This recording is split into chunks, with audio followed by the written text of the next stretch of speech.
His holy name will find their way, will feel no shame. Only those who follow the truth within, obey the Father, that's where life begins.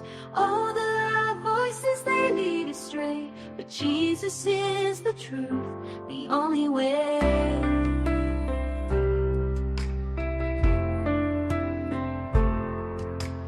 Enter through the narrow gate, for the gate is wide and the way is broad that leads to destruction in the false facade.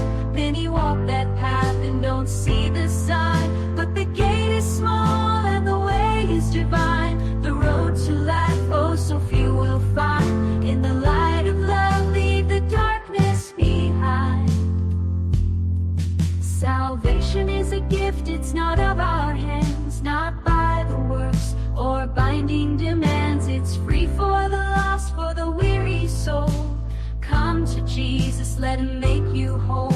If you thirst and hunger, just kneel down and pray. He's waiting there, don't let it slip away.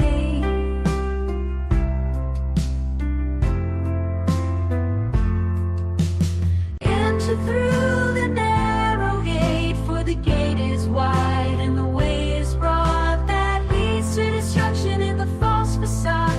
Many walk that path and don't see the sign, but the gate is small and the way is divine. The road to life, oh so few will find. In the light of love, leave the darkness behind. Enter through the narrow gate, for the gate is wide and the way is broad that leads to destruction in the false facade. Many walk that path and don't see the sign, but the gate is small and the way is divine. The road to life, oh so few will find. In the light of love, leave the darkness behind. In the light of love, leave the darkness behind.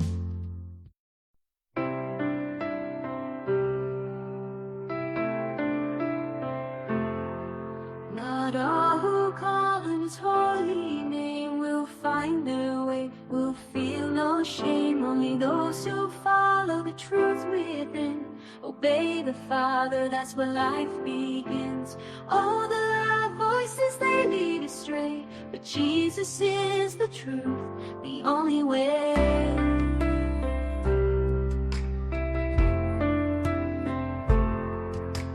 Enter through the narrow gate, for the gate is wide and the way is broad that leads to destruction in the false facade. Many walk that path and don't see the sign, but the gate is small and the way is divine. The road to life, oh so few will find. In the light of love, leave the darkness behind. Salvation is a gift, it's not of our hands, not by the works or binding demands. It's free for the lost, for the weary soul. Come to Jesus, let Him make you whole. If you thirst and hunger, just kneel down and pray. He's waiting there, don't let it slip away.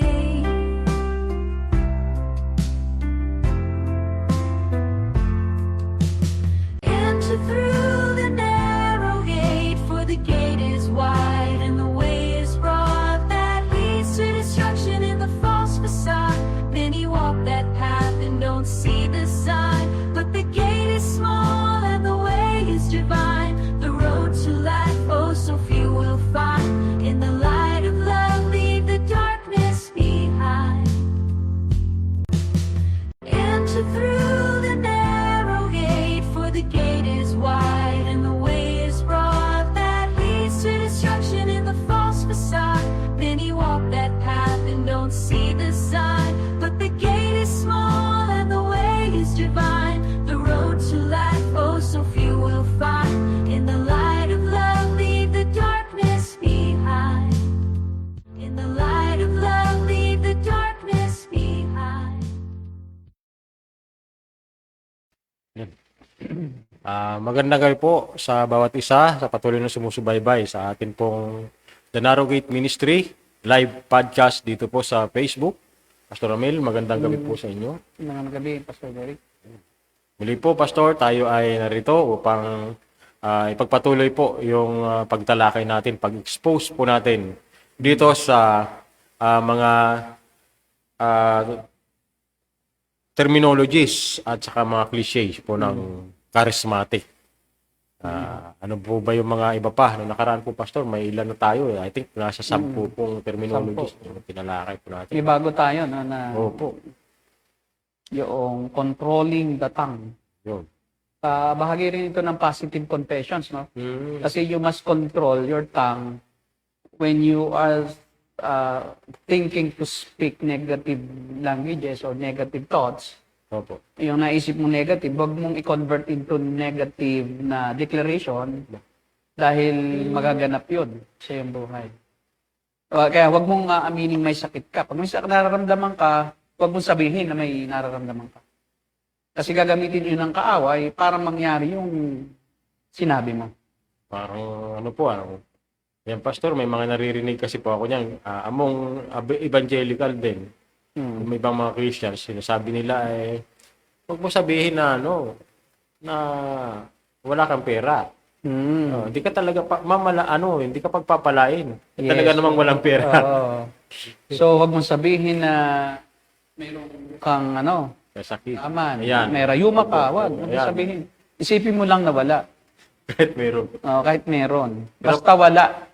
Pero hirap na. Kahit hirap na hirap ka na, wag mong sabihin Ah. na nahihirapan ka. Kasi nga, yung sinasabi ay kokontrol sa yung kinabukasan, sa magaganap sa iyo.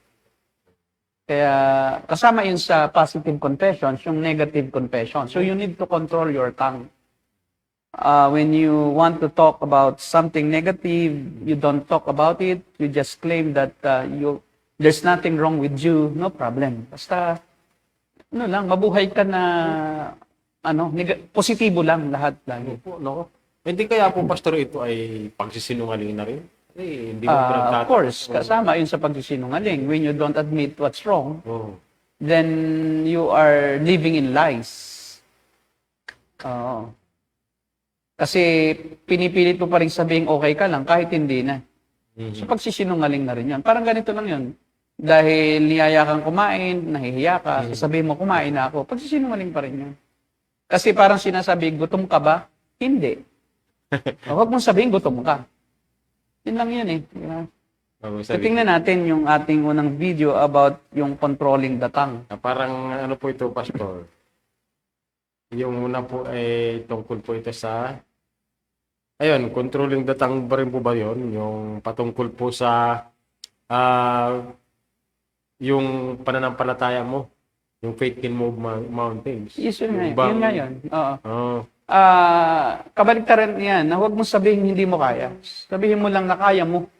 talagang ano po. Oo. Sige po, Paki-play.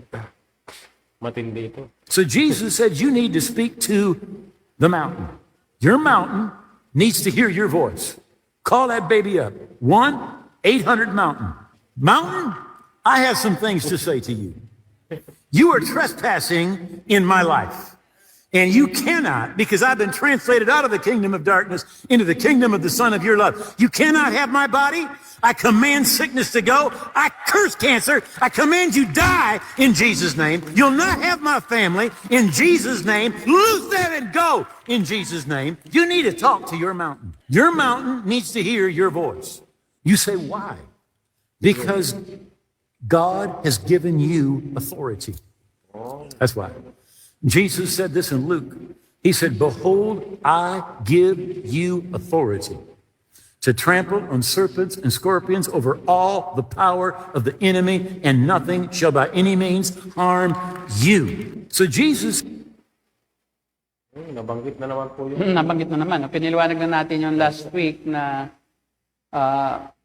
yung context naman noon is for the 72, not for us.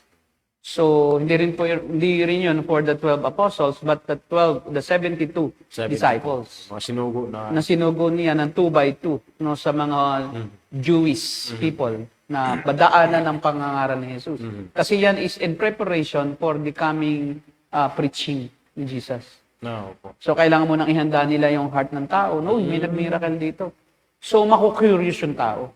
So, that's only a sign for the coming of the kingdom of God to be preached by Jesus during His earthly ministry. Na nandito na ang kaharian ng Diyos at ang iglesia yon na makakita kayo ng sign na talagang andito na siya. So, at ang sign nga lang ay hindi na kailangang ulit-ulitin kasi sign eh. Opo, inulit-ulit. Kaya nga, when the Lord Jesus Christ gave them this supernatural faith or gifts, no, supernatural and miracle, the ability to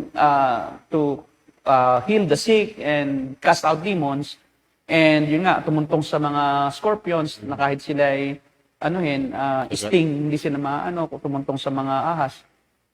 Ito yung for that time being, it's not long time na na gift na magtatagal sa kanila yan. It's not permanent. Kaya nga nung dumating sila, binalita nila sa Panginoong Hesus na, Panginoon, talagang lumalaya sa mga demonyo, gumagaling ang mga sakit. Anong sabi ng Panginoon? Huwag niyong ikatuwa yung kayo mayroong kakayahang ganyan. Ang ikagalak ninyo ay nakasulat ang inyong pangalan sa aklat ng buhay.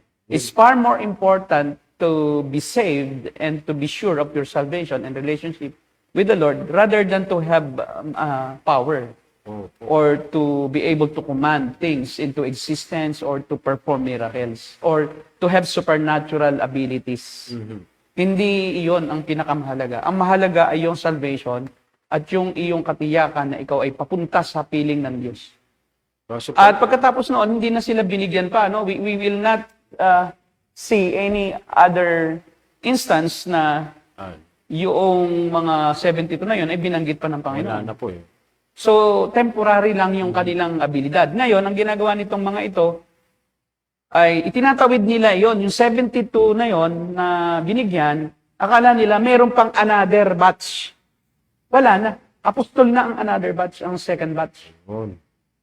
After ng 72, ang Panginoong Jesucristo naman ay binigyan na naman ng kaloob ng mga paghihimala at pagpapagaling itong 12 apostles. But wala na yung 72 sa eksena. Kasi temporary lang yun. Hindi sa mga apostol, temporary din lang. Hindi naman sila nabuhay ng habang panahon sa lupa, sila ngayon nangamatay at hindi na naligtas sa kanilang sarili. Nagkasakit din sila, no? Opo.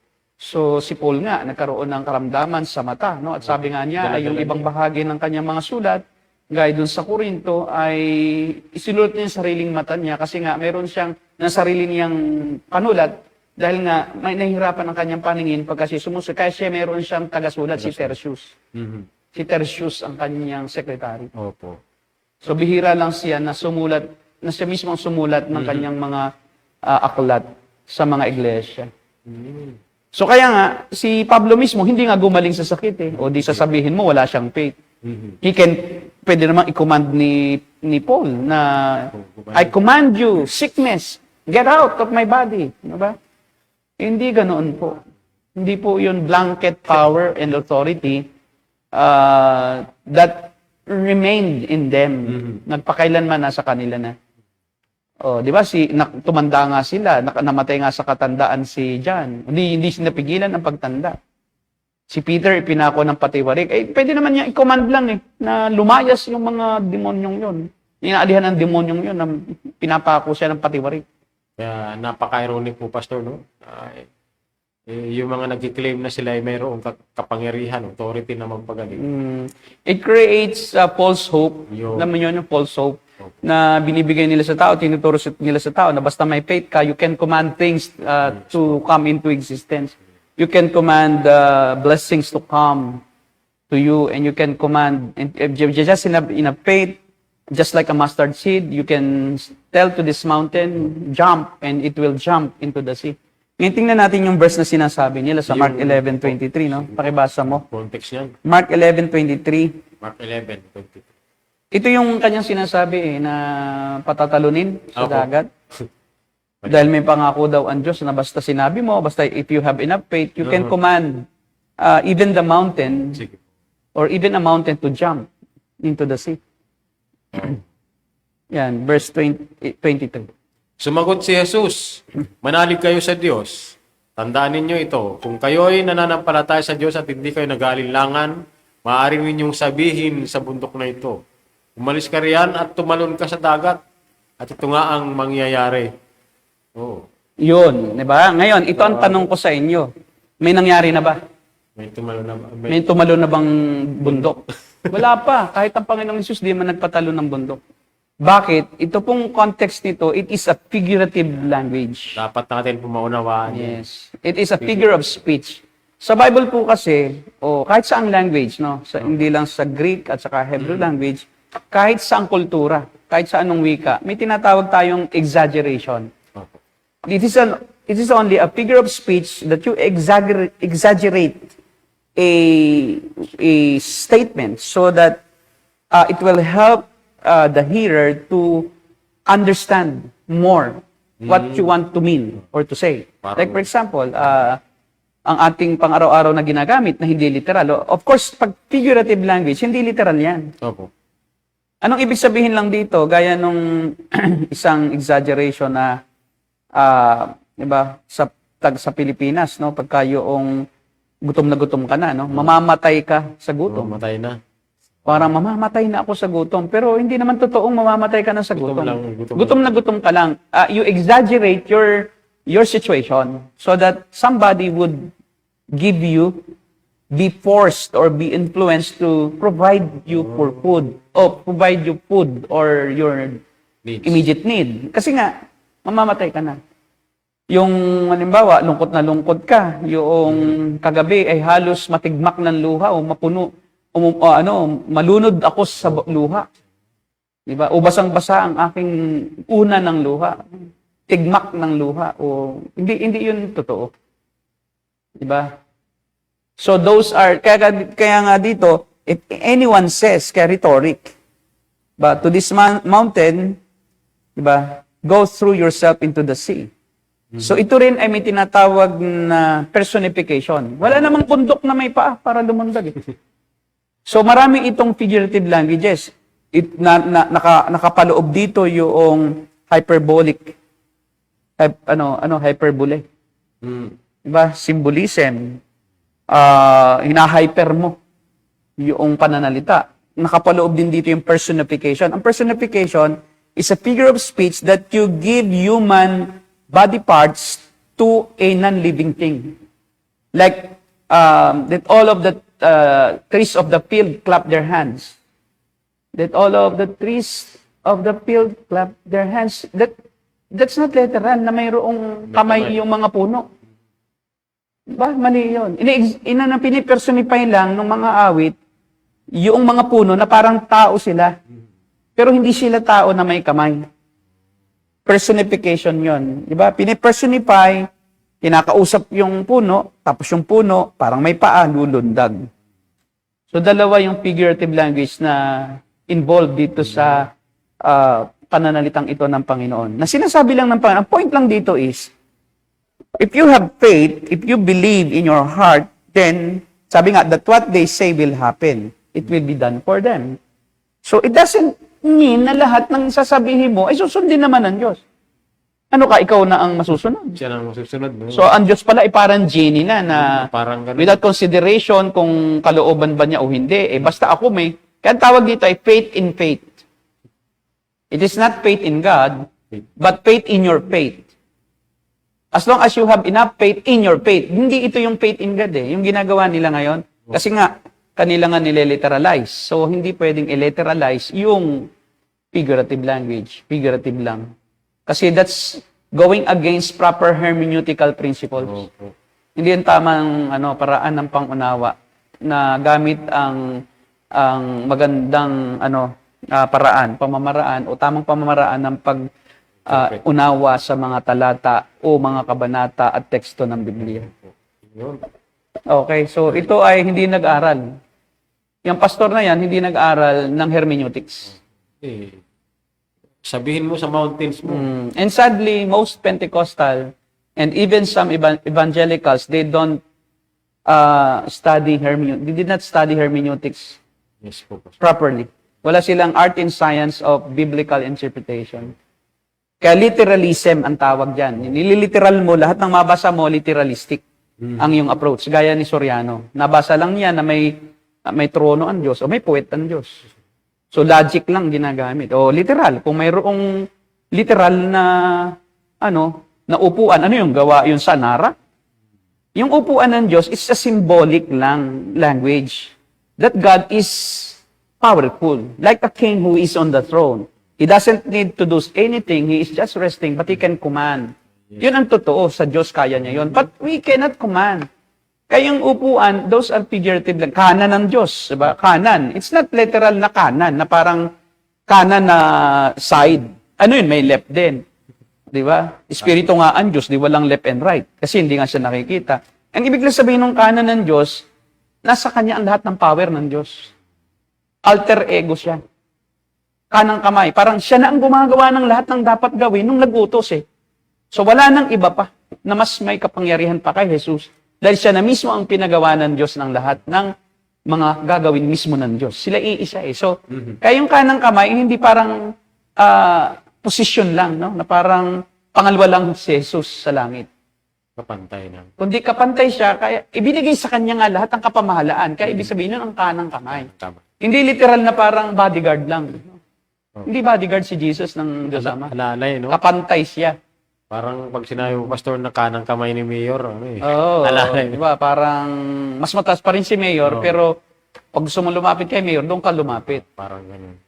Pero hindi ganoon sa issue nung pagiging Diyos na Jesus. By essence, He is the same nature with the Father. He is God. And He has all the power of God the Father. And He is the one who's implementing everything that the Father wants to do or fulfill on earth. In heaven, on earth, under the sea, and all over His creations. Okay. In the cosmos. Pastor, ito po yung danger nitong ano eh, mga ganito ang paniniwala. Kasi makikita po natin, Pastor, na hindi talaga sila nag-aral ng history ng church. Yes, sir. Di ba po, yung mga church fathers, no, pagkatapos po ng apostles, church fathers, na wala naman pong ganyang katuruan eh, na lumabas noon.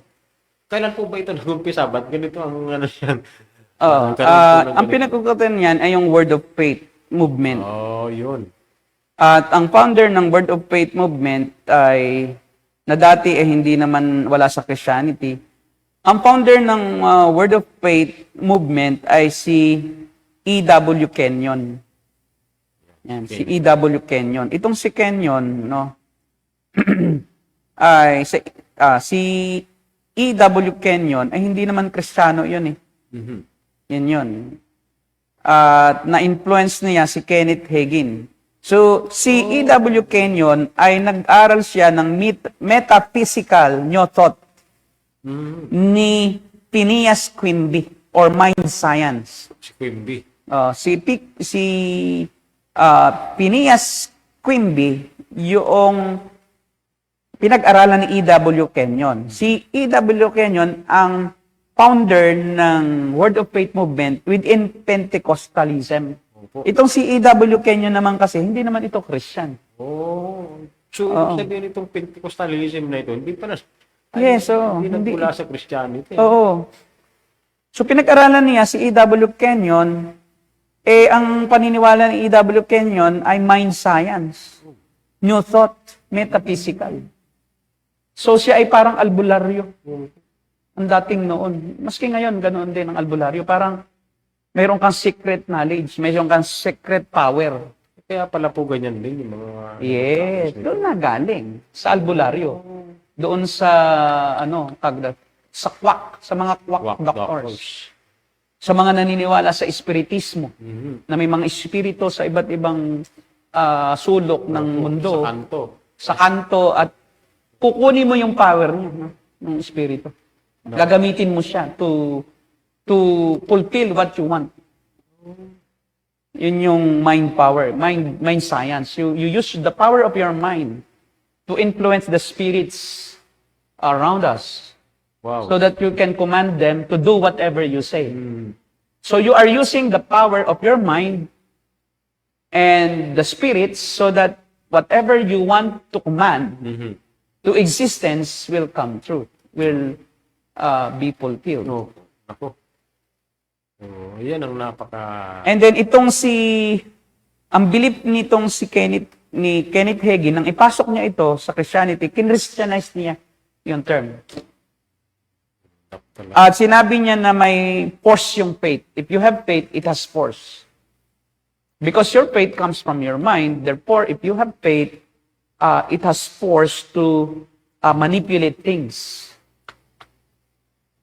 So ang kanyang turo ay, words can be used to manipulate the faith force and thus actually create what they believe Scripture promises, health and wealth. At ipinokos niya yung kanyang katuruan na may power yung words mo if you just have enough faith or faith force ang tawag, may puwersa o kapangyarihan ng faith, ipinokos niya dun sa promises na health and wealth na ginawa niyang yung prosperity yung gospel. Yun, doon ang galing yung salitang prosperity gospel sa word of faith movement. So, if you can imagine that you can become a billionaire, then you just trust your mind and trust in the force of your faith that it will come true. Kaya po may claim it, name it. Yes, doon galing din yung command things into existence. I command, I claim, because that's the power of the words. You have power. If you just can command, if you have faith, faith force, no? Yung kapangyarihan ng faith, then absent na ron ang Diyos. Wala kang proof. Well, actually talaga is little God doctrine din yan. Na tayo ay nilikha na katulad ng sa Diyos na may power din. Doon din talaga pumapatak, Pastor, no? Oh, doon sa little God doctrine. Kaya ang sinasabi niya, yung may mga batas na nag-govern sa faith force na nag-ooperate independently of God's sovereign will. And that God Himself is subject to these laws. So, ang Diyos susunod sa mga laws na yan ng iyong faith. Kung kaya mong pasunurin ang Diyos sa pamamagitan ng iyong faith, because God is obligated to fulfill His promises because you have the power to make Him move, to make Him do something, and to make you wealthy and healthy. So, that's why, di ba, ang katuroan nila, pagka hindi ka pa rin gumaling sa sakit mo, kulang ka ng faith. Because you only need the force of faith. You don't need any other things or any other means. Hindi ka na magpagamot. Only faith can heal you. Now, if you are not healed, even though you prayed for healing for so many days, months, years, it means that you are lacking faith. Because it's the faith that makes things happen. It's not God per se. Because God is also governed by these laws. That if you just have enough faith, even God will follow you. Even God will obey you. Baliktad na ngayon. Yes. Ang Diyos na ang susunod. Kaya idolatry siya. Nothing short of idolatry. Turning our faith into God. Yung faith natin ay parang Diyos. Of course, we are little gods, so that's why we can have faith that can move mountains. Pag dugtong-dugtungin mo siya, so makakamove ka talaga ng mountains if you just have enough faith. You can just claim promises of God in the scriptures and He will follow your desire. This is your will. Kasi ang tawag ko dyan ay spiritual blackmail. Sinabi mo, dapat gawin mo. Kung hindi, mawawalan ka ng kapangyarihan bilang Diyos. You are in jeopardy kasi sinabi mo, hindi nagkatotoo, nakakahiya ka. Kaya kailangan gawin mo, even though you are not doing the will of God. Kasi sa kanila, wala yung faith sa yung lifestyle. It doesn't matter how you live as a Christian, as long as you have enough faith, God is obligated to follow your desire. That's the concept of word of faith movement. You can move everything, even the mountains, if you just have enough faith. Even God is obligated, is governed by these laws of faith. That if you just have force of faith, then your words can be used to manipulate the faith force. And then from there, the theology of word of faith strays further and further from the scripture. Tapos kiniklaim na ng word of faith adherents na God created human beings in His literal physical image as little gods. Ikinonect na nila yon. Nauna muna yung thought na may power ang words. Now, how to justify that kind of theology? So you find a reason or an interpretation from God's word to connect. Why is it that we can command things into existence? Because you are created as literal, physically as little gods. So yung ang Diyos mismo para ding may katawan. Yung image ng Diyos ito itong katawan. Kaya sa kanila ang Diyos Ama may katawan. Ba natatandaan mo yung sinabi ni Benny Hinn, God the Father has His own body, God the Father has His own soul. God the Son has His own body, soul, and spirit, and God the Holy Spirit has His own body and soul. So there are actually 9 persons in the Trinity, in the Godhead. There are 9 persons in the Godhead. Nonity? Nonity. Nonity. Nonity. Kasi pagka siyam na sides, nonagon. Nonity. Pag siyam na person, nonity. From the word Trinity. Opo. Grabe. Yun nga, at ang kanilang katuruan, bumalik tayo doon sa Bible, nalikhain ng Diyos si Adam and Eve, they are little gods because God created them in His own image. In that image is the physical and the spiritual and the soul aspect and also the power and characteristics of God. So kaya kita mo si John Avancini, ang sabi ni John Avancini, ang teaching niya, when God created the animals, He left them in their physical, lifeless, parang sculpture state. Parang sila ay mga mga figurine. And then si Adam and Eve daw ang huminga doon sa mga hayop. So when Adam saw the figurine of a horse, then he breathed into the nostrils of the horse, and then the horse became a living being. Oh, ibig sabihin Makikita mo sa YouTube yun. Yung kay John Avancini, Adam breathing out his spirit to the animals. dapat pala na i-search na. So talagang little God sila. Sila ang lumilikha ng buhay doon sa mga hayop. Parang ano po, Pastor, parang hindi kompleto yung nilikha ng Diyos. Yes. Ang magkukumpleto yung tao. At doon galing yung sabi na you don't want heaven without us because we are also little gods. So you need us also because we are in one essence. And that's why you will be lonely without human beings who are little gods in heaven. That's why you brought heaven to earth. Yung kanta ng Hillsong. Hillsong at saka yung isa pa. Hindi na po ako. Prosperity gospel din na Bethel. music.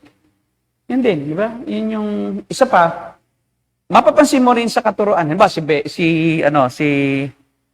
Ito may katuruan din si Benny Hinn, no? Si Benny Hinn din na Christ is also the same with us. So we are the same with Christ. So what Christ is, also I am Christ. I am also He. So ano yung katangian, what characteristics Christ has, whatever characteristics, whatever power that He has, I also have. Because I am also Christ. So naging Kristo na sila kasi anak din sila ng Diyos. Wow. Yun talaga interpretation. So lahat yun doon nanggaling. Yung yayaman ka, yung 100-fold blessing ni John Avancini, galing din doon. Na you just plant seeds and then it will bear fruits. So as many as you have planted, then that's the number that you will reap, that you will harvest. So kaya sabi niya, magtanim ka na ng 100 para 1,000-fold. 10 para 100-fold. So imumultiply ng Diyos yun. But you have to have faith to make that happen. And because if you don't have faith, it won't happen. Kahit sabi ni Benny Hinn din, si Adan daw noon, nung siya bigyan ng dominion ng Diyos, nakakalipad din siya. Kasi paano daw naman mabibigyan ng kapamahalaan ng Diyos si Adan kung di niya kayang lumipad at mapamahalaan ng mga ibon? Kaya siya din ay lumilipad para mapamahalaan niya ang mga ibon. Siya din nakakasisid sa ilalim ng dagat, nakakahinga para mapamahalaan ng mga isda. Ngayon, yung deity na yon, yung power na yon na nakila Adam and Eve, after the fall, humans took on Satan's nature. Nagkaroon tayo ng kalikasan ni Satanas. Yun yung serpent seed doctrine. That na, ano na yan, modified na nila Kibuloy, serpent seed. Dahil doon tayo naging nawalan ng kapangyarihan. At nailipat natin ang ating kapangyarihan kay Satanas. Kasi si Satanas na ang naging hari at Diyos ng sanlibutan ito. Nawalan tayo ng abilidad na lumikha ng mga bagay. In order to correct this situation, Jesus Christ gave up His divinity and became a man. Yun pala ang solusyon, no? Yes, so because Divinity ni in Jesus order Christ. to Yes, parang recover our divinity, the divine must suffer so that we can have that divinity again back to our nature. So Jesus Christ died spiritually in hell, not on the cross. Kaya turo ni Joyce Meyer, di ba? When Jesus Christ died on the cross, during the 3 days, he went to hell. And there, he was punished by Satan. So, Jesus Christ is the firstborn again person that has ever lived. And Jesus Christ redeemed us in hell, not on the cross. Yan ang mga turo ng mga yan. Very, very subtle. Akala mo totoo. Tapos pinapanood ng mga born again. Yung pala, natataniman na sila ng mga little God doctrine, yung word of faith, movement faith, system. And then, yun na.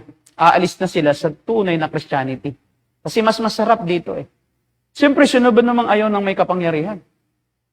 O, di ba? Ang problema, pag nandoon na sila, they will realize na hindi totoo. Kasi kahit anong kanilang claim, mahirap pa rin. Hindi nagkakatotoo yung claim. Oo, tapos sila ngayon ay madidisillusion at aalis na sila totally sa Christianity.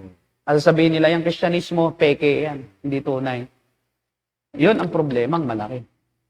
Kaya ang Diyos mismo ang kanilang inaano rito binubusong nila sa kanilang katuruan na ito na unbiblical. So, ginib up ni Jesus ang kanyang divinity at naging tao, namatay siya sa spiritually, nagkaroon siya ng Satan's nature upon himself. He went to hell, he was born again, and rose from the dead with God's nature. So, nang siya yung mabuhay na mag-uli, saka lang siya naging Diyos. That's the belief of most of the Pentecostal charismatics. Na si Jesus ay naging Diyos lang when his body was resurrected from the dead. And after this, Jesus sent the Holy Spirit to replicate the incarnation in believers. So they could become little gods as God had originally intended. So when you become a believer, the Holy Spirit resides in you, you will become once again God. Little God. Grabe. Kaya sabi ni Creflo Dollar, God. when God get together, what they will produce? Sabi naman nakikinig, God. Una muna, when cats get together, what they will produce? Cats, kittens, small cats. When the dogs get together, what will they produce? Puppies, little dogs. When God get together, and I will become serious with this, I will be serious with this. Dahil tagal na daw niyang itinuturo, hindi pa magets. The reason why you have power is because we are gods. We are little gods, little G. Kaya pala po, Pastor, ganyan ang paniniwala ng mga to. Ngayon ko lang po talaga naunawaan. Unless na talagang ma-root mo yung pinagmumulan ng doktrina na ito, bakit gano'n na lamang po ang kanilang pagiging spirit sa doktrina na ito? Ano po? Yes. Ay, yun pala, dahil sa paniniwala nila na sila ay little God. Kaya pag may sakit ka, you are little God, you can command yung sickness to depart from your body. Sickness, I command you. Get out of my body. Because you have power. You are a little God. And God should be without sickness. Because you are not God if you are sick. You are not God if you are poor. So you are still in your sin. That's why when you remain poor and sickly, then you are still not God. You are still not saved. Because only God can be saved. Actually, Pastor, tinuturo din ito ni Brother Eddie na ang Kristiyano hindi nagkakasakit. Pag hindi nagkakasakit ka pa at ikaw ay Mayaman dapat, sagana tayo, pinagpala na tayo ng Panginoon. Pag hindi mo nararanasan yung mga bagay na yun, nagkasakit ka pa, hindi ka umuunlad, hindi ka Yes, Christian. so that's the teaching of Cathedral of Praise. Tapos akala ng mga members ng Cathedral of Praise, parang tuwang-tuwa sila kasi feel good. Kaya nga, huwag kang magsasalita ng negative. Yan ang laging sinasabi sa akin ng aking hipag. Yeah. Pagka ako nagsasalita ng parang yung masama sa pakiramdam niya or masama sa parang hindi angkop sa kanyang gustong mangyari, huwag mong sabihin yan. That's little God doctrine. And si Sumral, yan, AG yan dati, Assemblies of God. Bethel Temple. Member yan ng Assemblies of God denomination, yung Bethel Temple. Tapos humiwalay sila at naging Cathedral of Praise, nagsarili. At yan ang pinupuntahan ngayon nila Benny Hinn, ni Creflo ni itong si Kenneth Copeland, yung tag dito, Holy Spirit bartender, si Rodney Howard Brown. Yung pagka tinapik niya sa tiyan, tatawa ka ng walang tigil. Tapos maghihimatay ka.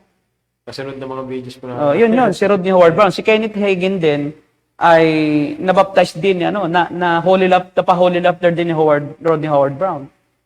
Yung mga revivals, mga revivalist. Opo. Brownsville Revival, Topeka, Kansas Revival, Azusa Street Revival. Ito pala yung Yan yun, yung mga lahat yan is galing doon sa katuruan ni Kenneth, ni E.W. Kenyon. Yung pala yun ang galing, no? Na galing kay Phineas P. Quimby, na si Quimby is not a Christian, metaphysics. Albularyo yun. Marami nagpapagamot doon. Noon. Faith healer. Na mayroong kanyang mag-control ng mind. Sa pamagitan ng mind niya, kaya niyang makontrol, mapagaling ang sakit. Oh. Dahil kaya niya, may power siya eh. So doon nagmula doon dinevelop yung faith force. Na pwede ka na ring mag-command ng mga bagay at magpagaling sa pamamagitan ng faith, magpayaman. Kaya nga sabi ni Valiano, pag hindi pa kayo yumaman, after 10 years na pinagpipray ko kayo, sasagasaan namin kayo sa kalsada. Doon din galing iyon, doon sa faith force. If you just cannot have enough faith, you can command wealth to come to you. Walang force, ang faith. No? Kaya kasama doon yung pagka gusto mong may mabili na isang gusto mo, gumupit ka ng picture na bahay, kung gusto mong bahay, sa dyaryo, at kailangan laging iyon ang iyong isipin so that you can have that positive thoughts. At iyong angkinin, name it and claim it. You always pray, Lord, that house is mine. That house is mine. Parang kwan po yung pastor eh. Malapit yan dun sa technique nung pinapanood namin dati. Paborito panoorin na anime, Naruto. May summoning technique. Isa-summon mo yung ano eh. Para mangyari. Di ba, Brother RJ? So, nanood ka rin ng Naruto. Si Naruto talaga. Kuha ni Naruto yung Pentecostal theology, no? Siguro Pentecostal yung author ng Naruto. Siguro po. Yeah. Siguro yun ay member ng isang Assemblies of God o baka Bethel. Baka Bethel. Bethel Temple. So yun, pagkatapos na si Jesus ay maborn again sa hell at kunin ang kalikasan ni Satanas sa kanyang sariling katawan, nang mabuhay siyang maguli, siya ay nagkaroon muli ng kalikasan bilang Diyos. At pagkatapos noon, ang banal na Espiritu naman ang nagre-replicate nung incarnation ni Jesus sa mananampalataya. That's why we have the DNA of God. That's the Holy Spirit. Kaya pala. And then when we have the DNA of God through the Holy Spirit, we could become little gods again as God had originally planned in the Garden of Eden. Tapos yung natural progression na yan ng mga maling katuruan ito bilang maliit na Diyos, yun, nagkaroon tayo ng ability to manipulate the faith force and become prosperous in all areas of life. Illnesses, sin, and failure are the result of lack of faith. And they are remedied by confession. And confession means claiming God's promises. Not confession asking for forgiveness, but confession that you are now claiming God's promises for oneself into existence. Simply put, the word of faith movement exalts man to God's status and reduces God to man's status. So, they are using God, instead of God using them, they now use God to make things happen for their happiness and for their fulfillment in life. And God is just following their whims and wishes. And God becomes like a genie without any power but to follow their orders. If they just have enough faith, God will follow them. God will obey them. Grabe. Yes. Diyos na ngayon ang sumusunod sa kanila, sa tao. Personal revelation, kaya nga, personal revelation na scripture is highly relied upon. Bakit? Because you are God, you can have revelation of whatever things will take place in the future. So that's why they have visions. Because you are God, you can see visions of the future. Because you have that power to envision whatever that will take place. Because you are God. Kaya pala po, pag nagpipray yung mga Pentecostal pastors, nakikita ko ang iyong future na magiging ganyan. Yes, yes. That's little God. You can have, katulad si Peter Kairos, no, connected yun. Na, that's the reason why Peter Kairos presumes that he can see what's happening inside the bodies of those that he is healing. That's praying for healing. Like sa TV pa, no? Biro mo, mayroon pang separation ng realidad dahil hindi naman yung tunay na time talaga na ganun. Meron po na. Hindi naman live. Yun ay ang tawag doon, recorded. Pagkatapos sasabihin niya, nakikita ko ang isa diyan na babae na mayroong hindi maigalaw ang kanang paa, ganun. Tapos mayroong sakit sa tiyan, may ulcer in the stomach. Inuhulaan lang. Inuhulaan na lang kasi nga they are gods. They can see things beyond human imagination. But those are just heretical teachings, not realistic. They are just deception from Satan that they have power. So they are charlatans. They are claiming to have power although they don't have power. But because Satan has deluded them so much that they cannot see that they are in error. Because Satan is the father of lies. Satan will convince them that that's true. That's true, even though it's not happening. You just lack faith. That's why. Things don't happen. Even if you command, even if you claim, they don't come true because you just lack faith. Kaya ganun ang nangyayari talaga po. Walang discernment. Yes. And they are deceiving countless people, causing these people to grasp after a way of life in faith that is not biblical. So they are living in lies. They are living pretending that they have power. They are living pretending that they are more important than any people on earth, than any personalities on earth. Even they are more famous than the most famous celebrities because they are gods. So they are higher in authority even against the president of the Philippines. They can curse the president if they like. Pero hindi naman nangyayari. They cast curse on their enemies. Diba? Kasi may mga pastor akong ganyan na pag may mga kalaban sila, kinurse nila. Nag-imprecatory prayer. Hindi naman nangyayari. Tamaan kayo ng kidlat. Gaya daw ni Eliseo. Diba na nag-pray? Nakainin ng mga kinain daw nilapa daw ng mga uso yung mga bata. Pwede daw gawin yun ngayon kasi may power ka. Hindi naman nangyayari. Saan ka naman ngayon kukuha ng uso sa Pilipinas? So, deception. Everything is deception. Kaya, dahilan sa mga tao na well-meaning sana, naniniwala doon sa doktrinang mali, hindi nangyayari. Nagkakaroon ng mental breakdown. That's the reason why they were confused. They are confused. Bakit ganun? Bakit ako na may faith? Ba't naman hindi ako gumagaling? Sasamba na naman. Ang sasabihin na naman ng pastor, kasi may itinatago kang kapangkasalanan. So tuloy, siya nadidepress. Ano bang kasalanan itinatago ko? Panginoon, baka sinumpa mo ako.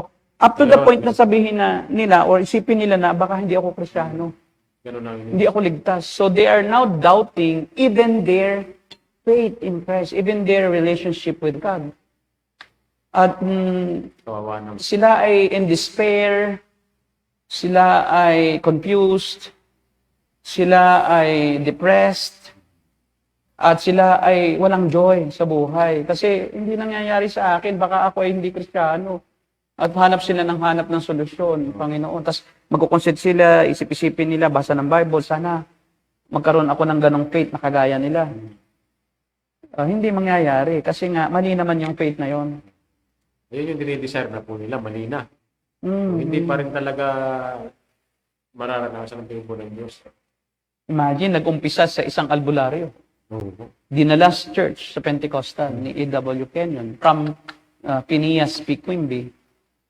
At yun na, hanggang ngayon, Nakaabot na ngayon doon sa New Apostolic Reformation. Yun na, inadapt na ng yung Doon na ngayon. Yung nagkaroon na ng mga apostol ulit. Yan ay bunga noong Word of Faith. Lahat yan ay bunga ng maling katuruan na may power ang ating salita. At tayo mula sa Diyos, therefore, magkababalik ulit yung mga power ng apostol. So, mayroon nang nag-claim si, ano yan, grabe. oo, ito na mga author nitong Shepherd's Staff. Yan. Yun ang naka-invento nun. Na muling ibinabalik ng Diyos ang mga apostol sa iglesia. Si Bill Johnson. Hindi. Si Bill Johnson, isa lang. Si Rick Wagner. Rick, Isa lang si Bill Johnson sa nilay hands kasi ni Rick Wagner. Si Chian, yan, nilay hands din yan ni Rick Wagner. At sila Chian naman ang naglilay hands ngayon ng mga bishop dito. Kasi yung mga nilay hands ni Chian na apostol dito, sila naman nagpapakalat ng apostol. Kaya dumadami sila. Kaya baka minsan apostol na yung mga kapwa natin dito, mga churches na umuoperate, mga minsan apostol na yan. opo, baka mamaya, curse tayo. Oh, meron nga ditong naligaw na nag-aral pa dito ng isang SEM na Pentecostal. Yung palang asawa niya, naglilihans pa ng apostol. Biruin mo. Mas matindi. Mas matindi. Siya yung naglilihans ng mga apostol. Opo. Parang hindi niya kinaya, pastor. Nung Oo. malis na, hindi na. Hindi na kinaya yung pagtutuwid, kaya nangingialam na sa pagtuturo. Kasi lumalaban na sa kanyang prinsipyo at paniniwala, yung katuruan tama. Opo. So kaya pinipilit niyang siya na magturo. Ang problema hindi mo kayang gapiin yung totoo Kasi ang totoo, nangyayari din sa tunay na buhay. Ang peking katuruan, isolated mayroong malaking gap sa realidad at saka doon sa kanilang pinaniniwalaan. Mayaman ako, pero butas naman ang kilikili. Walang maibili ng, ang damit nga, yun na lang nang yun. Tapos sasabihin mong, ikaw ay little God. Salungat. O salungat kung ikaw ay little God, dapat mayaman ka. Diyos ka ba't di siya yumaman? O kung little God ka, sabi mo din, gagaling ka. Ba't ikaw ay payat-payat mo, payatot ka? O, di ba? Dami-dami mong sakit. Hindi totoo yung turo mo. Hindi kami nagtuturo na kami little God. Nagtuturo kami na ang sakit, ang pagkahirap, ay bahagi lang ng buhay na ito. Normal lang yan. At yung kayamanan at kagalingan, normal din lang yan. Common blessing yan na pwedeng ibigay kahit sa walang faith. Opo.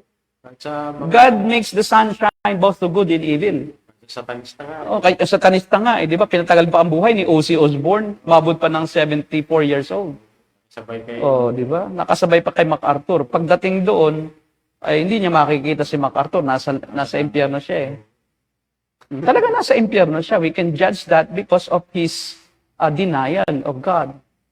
And because of his blasphemy. Pero sabi po, may nag-share doon sa kanya ni Gaswell. Pero parang hindi na siya convincing. Hindi na yon. Mas convincing pa kay, kay Hulk Hogan. Kasi si Hulk Hogan talaga makikita mo, nagbagong buhay. Tsaka yung Nagpatotoo siya tungkol sa kanyang faith. Kaya daw, namang isa, pagdating daw ni Hulk Hogan, hinamon si Jacob ng wrestling. Gulat daw si Jacob. Sabi niya, man, you are next. Sabi daw ni Hulk Hogan. Ang ginawa daw naman ni John MacArthur, ginawa, inelbow. Matindi talaga. Nakahiga na si Hulk Hogan, ito ang tawag dito, yung knee drop. Knee drop ni Jack na. Yung J-Pop. Matindi talaga. Ito yung pasalubong namin sa'yo. Mga kaisipan. Yun po yung mga mga memes, no? Mga memes, no? Na may, nakakatuwang realidad. Okay. Ayun, kasunod po natin yung Pastor about naman ito sa Ano naman yan? Holy Laughter. Holy Laughter. Yan. Yung, May 3 pong video dito. sa Holy Laughter. Sila Kenneth Hagin. Pero si Rodney Howard Brown na yan. Sige po. Rodney. Bronzeville Revival. Kaya pala, 1996 pa. Nasalinan niya si Kenneth Hagin at saka si Copeland. Nakakatuwa ito nakakainis.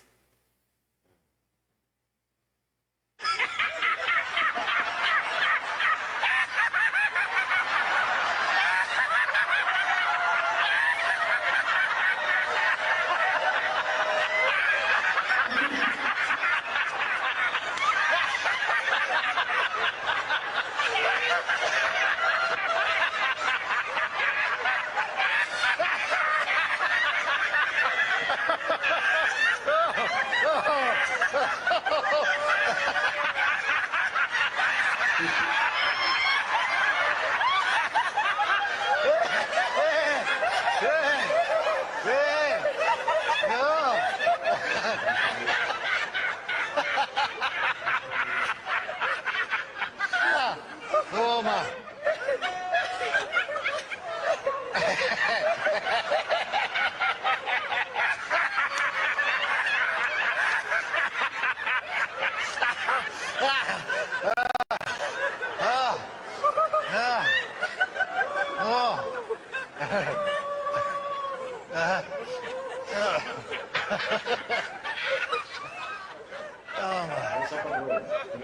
Sige, tuloy mo, bro.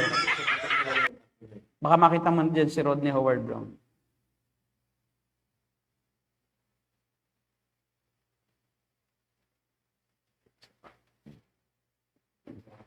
Ito naman. Kasi parent niya yun.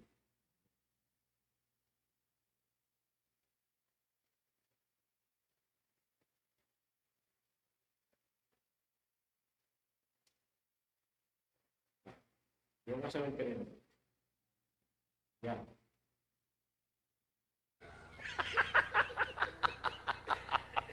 Oh. Ano ito ba ito? Grabe ito. Yan, si Rodney Howard. Hindi pala yan. Hindi yan si Rodney. Kenneth Hagin. Mataba yun. Si Kenneth Hagin. Glory! Pero si Rodney Howard Brown din ang nag-baptize sa Holy Spirit para mag-Holy Baptism.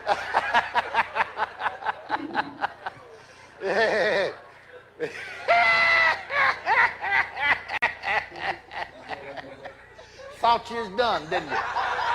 You thought you was done.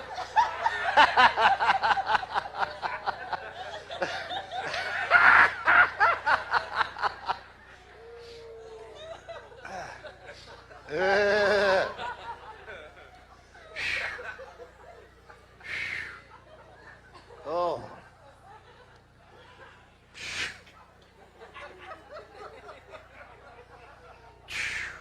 Glory.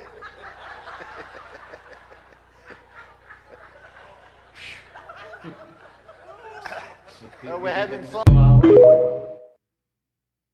Mapipilitan kang tumawa eh, sa bro. Yung kaya yan. Bumugad daw eh. Kaya ano naman yan, Kenneth Copeland. Si Kenneth Copeland, siya din yung nag-baptize niya ng Opo. Holy Spirit, yung Holy Laughter. Siya ang founder ng Holy Laughter. Kaya ang tawag sa kanya, Holy Spirit Bartender. Ah bro, yung kaya, play pa natin kay Kenneth Copeland. Last yun.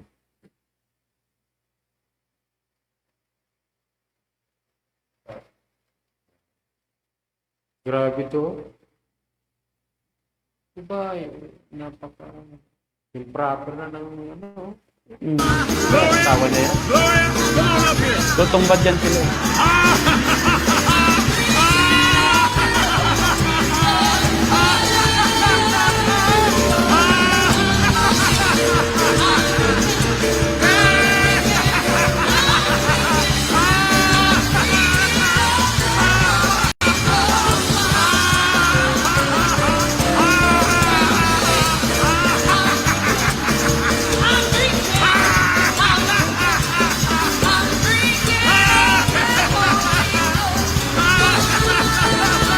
She's got glory all over.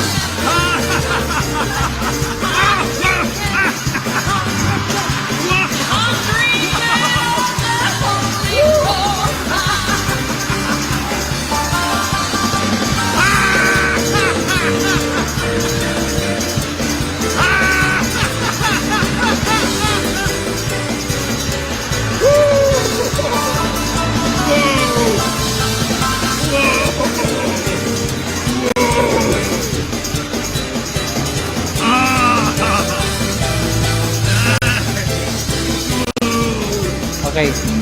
I-search mo mamaya si Rodney Howard Brown. Gusto ko maipakilala sa inyo eh. Para kayong malihans niya eh. Yung first ever Holy Laughter, naganap sa aming church dati. Yung church ko dati, COP, Cathedral of Praise. Hindi ko sabihin, Pastor. I was there when people laughed uncontrollably. Oh, hanggang ngayon, pinapractice. Hanggang ngayon, pinapractice sa ano yun. Pero randomly na lang, yung, kung sino lang yung natatawa.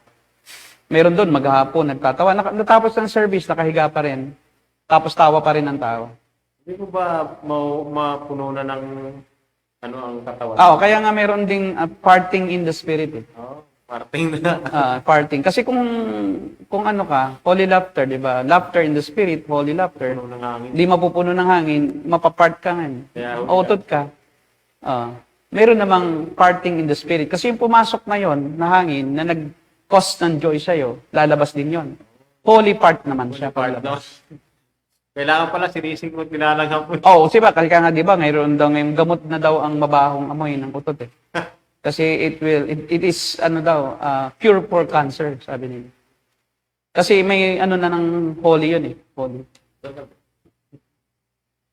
Minsan, yung naman, yung pastor na meron siyang yung kanyang semen, holy. Holy, yung sermon. Ano yun? Yung semen po niya. Oo, Napalitan yung ko. semen. Tapos pinapaano niya sa mga babaeng membro. Grabe talaga. Tapos ginagamit niya yung mga membro niya. Kasi holy na siya. Holy yun yung... So they are just... So yun yung ginagamit na nila, yung mga kakaiba hanggang sa pinakabastos, hanggang sa pinakakaiba, para ibintang na sa Diyos. Kaya yan ang pinaka-highest form of blasphemy. You are using your evil deeds, you are claiming that your evil deeds are of God and are done by God. So kaya yan, akala nila sa Diyos yun, yung chaos. And God is God of order. And the first thing that He will not do is to cause chaos Tama. whenever you worship. Kasi ang nagkokos ng ang chaotic service is yung pagan rituals. Doon sa mga pagan worship, sa pagsamba kay Baal, doon sila nagsasayawan. Nag-o-orgy. Magulo talaga. Nag-o-orgy sila, magulo, nag-o-orgy, nagsisexual orgy, nag-iinuman. Yun yung mga worship sa false gods. Ang worship sa true God ay kakaiba dapat, holy.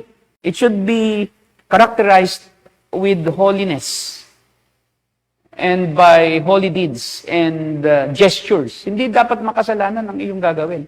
Hindi ka magtatawa. Ano yun? Walang kabuluhan yun. Ba't ka nagtatawa sa harapan ng Diyos?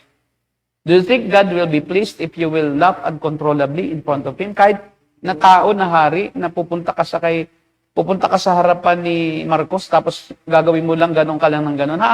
Tawa ka ng tawa. Baka sabi ni Marcos, pinagtatawanan mo ko Ba? Guards, iyo nga itong ikulong. Di ba? So, that's a problem, yung tinatawag na rin natin na libertarian na with too much liberty in worship. Na sinabi na, malaya na tayo ngayon dahil sa Panginoon, kaya malaya na tayong gawin ang lahat ng ng gusto natin gawin. Aba, hindi. Hindi yung kalayaan mo, igagamitin mo dun sa, sa kawalan ng respeto sa Diyos at sa kapwa-tao. Kasi you cannot find any coherent and clear instructions in the Bible, in the scriptures, for holy laughter or for dancing and worshiping with shouting and chaotic movements and parang anything goes. Walang ganun sa Bible Kahit anong nangyari. Kasi Holy Spirit ang nagdadirect daw. Oh, that's the problem. Ano ba ang kalooban ng Holy Spirit? Ay di banal din. Dadrive ka ba ng Holy Spirit na magyuyukumot ka dyan, magbabalubaluktot ka dyan na parang may snake? Nasabi nila, pati yung mga Kristiyano, inaalihan pa ng espiritu ng ahas. Kasi parang snake sila. Umaakit pa nga ako sa Umaakyat sa puno. Umakyat sa, ng church, sa pader. pader O, di ba? Climbing in the spirit. I mean, the Spirit. May tumbling in the... Nagtatumbling pa. Sa COP noon, di Alpumbra yun. From the door, doon sa labas. Magtatumbling yan, papunta roon sa, sa pulpit, malapit doon sa stage. Oh. Talagang tumbling. Paano kung umalis? Kapahanga, parang Olympics Yung church pagka sa service Paano kung nag-disgrasya, Pastor? Paano kung yun ay mauntog, tapos magdugo ang ulo nun? O, di ba? O, tapos siya ay mag-brain hemorrhage. O, ano yun? Sa Diyos pa rin yun. Kasi hindi po pwede na gawin mo lahat. Well, in fact, si Rodney Howard Brown, di ba naniniwala siya sa healing, kasi combination na yan. Holy laughter is just a manifestation of the Spirit of God. So therefore, he is also a byproduct itong teaching na ito, byproduct din ng Pentecostal theology na Word of God, Word of Faith movement. At di ba gumagaling, napapagaling nila? Itong anak ni Rodney Howard Brown na babae, si Kelly Brown, namatay siya sa cystic fibrosis nung December 12, 2002 at the age of 18 years old. 18 years old lang. Hindi niya napagaling. At Talaga. gusto ni Rodney Howard Brown na parang matapatan ang kasikatan ni Billy Graham. Kaya siya nag-hold ng revival ministry. Ang kanyang motive is to have an audience na kagaya ng audience ng dami ng audience ni Billy Graham. Kaya nagkaroon siya ng pride noong siya ay revival service. Nakagastos siya ng $10 milyong pero 3,000 people lang ang umattend sa 19,000 seat na arena. Kaya ang ginawa niya, nag-ano siya, parang nasaktan ng ego niya. Oh. Nag-revival siya. Kaya nga, para dumami, ano kayang pwede kong gawin? Yun ang resulta, yung Holy Laughter Revival. Tapos nung mag-Holy Laughter Revival na, dumami na yung kanyang mga naniniwala sa kanya. Pero inimbento lang din niya yun. Bakit nagaganap yung mga ganitong phenomenon? Natural. Kasi kaya mo namang i-manipulate yung emosyon ng tao. Pag tumawa ka, gagaya din iyan. Hanggang sa nagtawanan na lahat. O, di ba? Kasi, itong mga ito kasi, ang natatawa sila, sa itsura din nila eh. Kapansin mo, doon sa itsura nung isa, natatawa siya sa itsura nung isa. Si Kenneth Hagin, talagang nakakatawa na eh. Di ba? Ang itsura, parang lasing eh. Di ba? Tapos, yun namang si Kenneth Hagin, natatawa na rin doon sa natawa rin. Kaya yung tawanan nila ay dahil sa kanika nilinding hitsura na nagtatawa sila. Tamo yung bibig ni Kenneth Copeland, pag di ka naman natawa eh. Parang pwedeng pasakan ng napakalaking yung alam mo yung Maria Clara na sangria na bote, pwedeng ipasak sa bunganga eh. Ni Kenneth Copeland, ganun kalaki eh. Di ba? Parang talagang nakakatawa na yung mga itsura nila. Kaya nagtatawanan sila dahil din sa nakakatawanan sila talaga. At may tawag dyan, placebo effect. Ang placebo effect, kung ano yung ginagawa ng iba, magagaya ka rin eh. Kasi iisipin mo na, matawa ka na rin. Kaya pag nag-touch na si Rodney Howard Brown, siyempre alam mong yun ang kanyang ginagawa, bartender siya eh, nakakalasing yung kanyang tipo eh. So dahil built-in na yun sa'yo, na pagka napanood mo na yung mga ganoong mga revival meetings niya, na pag ginanon niya, tatawa, matatawa ka rin. And then pangangatawanan mo na, para ding speaking in tongues lang nila na walang silbi, na walang katuturan. Na speaking in tongues, di rin naman sinasabi niya, wala nakakaintindi. Kaya speaking in tongues sa Bible, may nakakaintindi at saka evangelistic ang message. Hindi kung siya babala, bababak, labakara, labango, labadami, labango. Diba?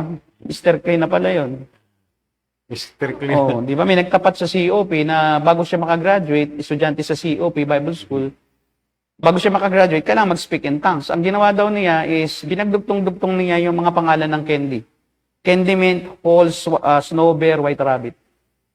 Di ba? Candy mint, Halls, itong sinabi ko, Candy mint, Halls, Snow Bear, White Rabbit. Binaluktot lang niya ang dila niya. Or sabi daw nung daw associate pastor, that's the Holy Spirit. Diba? Graduate ka na. Kasi hindi pwedeng graduate without baptism in the Spirit. And if you are baptized in the Holy Spirit, you must speak in tongues because that's the manifestation that you are already baptized. Kasi sa doktrina ng Pentecostal, there is a second work of grace. So the Holy Spirit is already in you during conversion, but you need to be baptized in the Spirit so that you can have that second work of grace. And the second work of grace of God is the Holy Spirit will make you speak in tongues. And that's the time that you can now serve in the ministry. Because without manifestation of the Holy Spirit, without speaking in tongues, which is the proof that you already have the Holy Spirit, you cannot be installed as a worker in the church. Lahat pala po sila din. So lahat kailangan. Kaya nga, bago ka makagraduate, bago ka isugo, kailangan may second work of grace. Kaya nagtsamba-tsamba na siya. Ako naman, one day, when I was there in COP, one time, when my wife is one of the social workers in Benihins Orphanage, my father's house orphanage in Malate, with Diane Collins as the directress noong So my wife was the social worker of Benihin. Doon sa loob ng orphanage si Benihin, nandoon nang makalat yung mga picture ni Benny Hinn, nakakwadro, na parang siya nang sinasamba doon. So kada sulok, makikita mo mukha ni Benny Hinn. So, si Diana Collins is anak siya ni Richard Dortch. Si Richard Dortch is kasama naman siya noong nademanda yung nakasuhan ng money, yung paggastos ng pera na nakulong. So Richard Dortch kasamahan nun. Si Richard Dortch hindi nakulong. Pero sabi nila parang na-arrest din tapos hindi lang nakulong. So pumunta rito sa Pilipinas at yung anak niya si Diana Collins, naninang namin sa kasal, by the way, yun ang directress nung orphanage si Benny Hinn. Nung nandun ako naman ang volunteer house parent. So lagi ako doon everyday and ako yung kasakasama ng mga bata paglalabas. So ako yung kanilang parang bodyguard, mga bata. So pagkakain sa labas, may imimit na sponsor, ako ang kasakasama. Ako yung kumbaga tagaturo, yung tagadala ng mga bata sa mga pasyalan, doon sa activities outside the orphanage. And then one time, I was beginning to be reformed na in my faith. Nagtataka na talaga ako, bakit ganito, napakagulo rito. So, tawanan dito, naglulupasay dyan, nagtatumbling yung isa, papunta sa stage. Meron naman na nagtatawa ng walang humpay dyan. Meron naman na nakataas ang kamay, salita-salita, hindi mo na maintindihan yung pagsasasabi, na nasa unahan mo, sayawan, makatamburin, sa ingay-ingay, chaotic. So, one time, sinubukan kong dumalo dun sa vesper service, yung very early in the morning, mga 5 o'clock in the morning. So, usually, sa COP, pagka morning, ang dumadalo dyan yung mga dayo yung mga sumusubok. Ano ba ang COP? Yung mga galing probinsya. Usually, yan, marami dyan is non-members during the vesper service. So, yung mga bagong salta sa Maynila, ng mga Christians sa miyembro sa ibang lugar. So, sumubok ako, kunti lang kami. Siguro mga 30 people ang umattend. At ang nag-preach ay yung junior pastor ni David Somral. Yung mataba na ang laki-laki na nag-organ. Siya yung nag-preach. Now, in God's providence, may binabasa ako na aklat, yung friendship factor. Maganda yung friendship factor pag hindi ka pa reform. Kagat na kagat ka doon. Ang sarap. Kasi parang siya yung emotionalism, yung 5 love languages andoon. 5 love languages. Yung friendship factor. Eksakto na yung kababasa ko lang, halimbawa, 2 days ago, yun ang pinipreach. Tapos ito ang napuna ko sa kanya kasi aral naman tayo You don't take it as if that's your own. Ang sabi niya, I found from the Word of God. Di binabasa lang naman niya yung friendship factor ni Chapman. Chapman ata yung nun. Sabi ko, dishonest tong tao na to Kababasa ko lang yan hindi naman kanya yan. So, na ako agad, na turn off ako doon sa preaching. Ito na. To make the story short, tapos na yung preaching, bumaba na siya sa stage. Nakita niyo yung katabi ko na teacher. Teacher, kasi tinanong niya, what is your occupation, ma'am? I'm a teacher. Okay, have you been baptized in the Holy Spirit? Wala pa. I don't know about that. Anong ginawa niya? Inano niya sa ulo, pinatungan niya ng sa ulo, at alam mo ang sabi niya, speak in tongues, speak in tongues. So, iyak na lang ng iyak ng babae kasi di naman marunong. So, ang tagal na nilang gano'n, you speak in tongues, just open your mouth and speak whatever things that you want to speak. You praise God, you glorify God, the name of speak in tongues. Hindi talaga mag-speak. Iyak na ng iyak. Iyak na yung babae. Alam mo ang narinig ko na sinabi ng junior pastor? Just repeat, just say, praise the Lord, hallelujah, glory to God, amen. Just twist your tongue and say, praise the Lord, glory to God, hallelujah, amen. So yung babae, tinry niya. Praise the Lord, glory to God, amen. Sabi ba naman ng pastor na junior pastor, that's the Holy Spirit. Tapos pinatumba niya, itinulak niya, natumba, may sumalo na naman. May tagasalo doon. Doon na ako nagpasya. Sabi ko, panluloko ito Kasi ang alam kong speaking in tongues, di naman pinipilit yan. So hindi pa naman kasi ako fully reformed So naghahanap pa lang ako ng talagang tamang katuruan. Sabi ko, hindi talaga ito tama. Sabi ko, bakit kung totoong Holy Spirit yung nagsalita, ba't niya itinuro yung salitang sasabihin? Tsaka ang sinabi naman niya is, praise the Lord. Glory to God, hallelujah, amen. Ay, di ba hindi naman speaking in tongues yun? Tapos binaluktot, naging speaking in tongues na, hindi na maintindihan. So I started to have great doubt about the belief of Pentecostalism. Kasi ako, lumaki rin ako sa Pentecostal. I was baptized in the Spirit in Christ the Living Stone Fellowship, CLSF, Malig, Quezon. Church iyon ni Valerio, ni Pastor Valerio. At nung ako ngay i-baptize in the Holy Spirit, nakaharap ako sa pastora dati. Pagmulat ko, nasa kalsada na pala ako. At biglang dumaan na yung mga bisikleta, masasagasaan na pala ako. Muntik na pala po. O, muntik na pala akong masagasaan. Sabi ko, ba't ganun? Bumalik ako kasi nadala ako ng emosyon eh. Yung pala, unti-unti na ako tumatalikod, kaiiyak-iyak ko, tapos naglalakad na pala ako palabas ng church. Hanggang sa pagmulat ko, nasa labas na pala ako sa pintuan na. Nakalabas ako sa pintuan, nasa kalsada na ako. Buti, hindi ako nabundol. Eh, kung hindi, makakapagtagamot pa sila dahil sa kanilang baptism in the Holy Spirit. Pero ako ingit na ingit sa kanila kasi naghahawak kamay. O siya Shumalanda. Di ba mga? Sabi ko, grabe itong mga to. Bakit kaya hindi ako makapagganyan?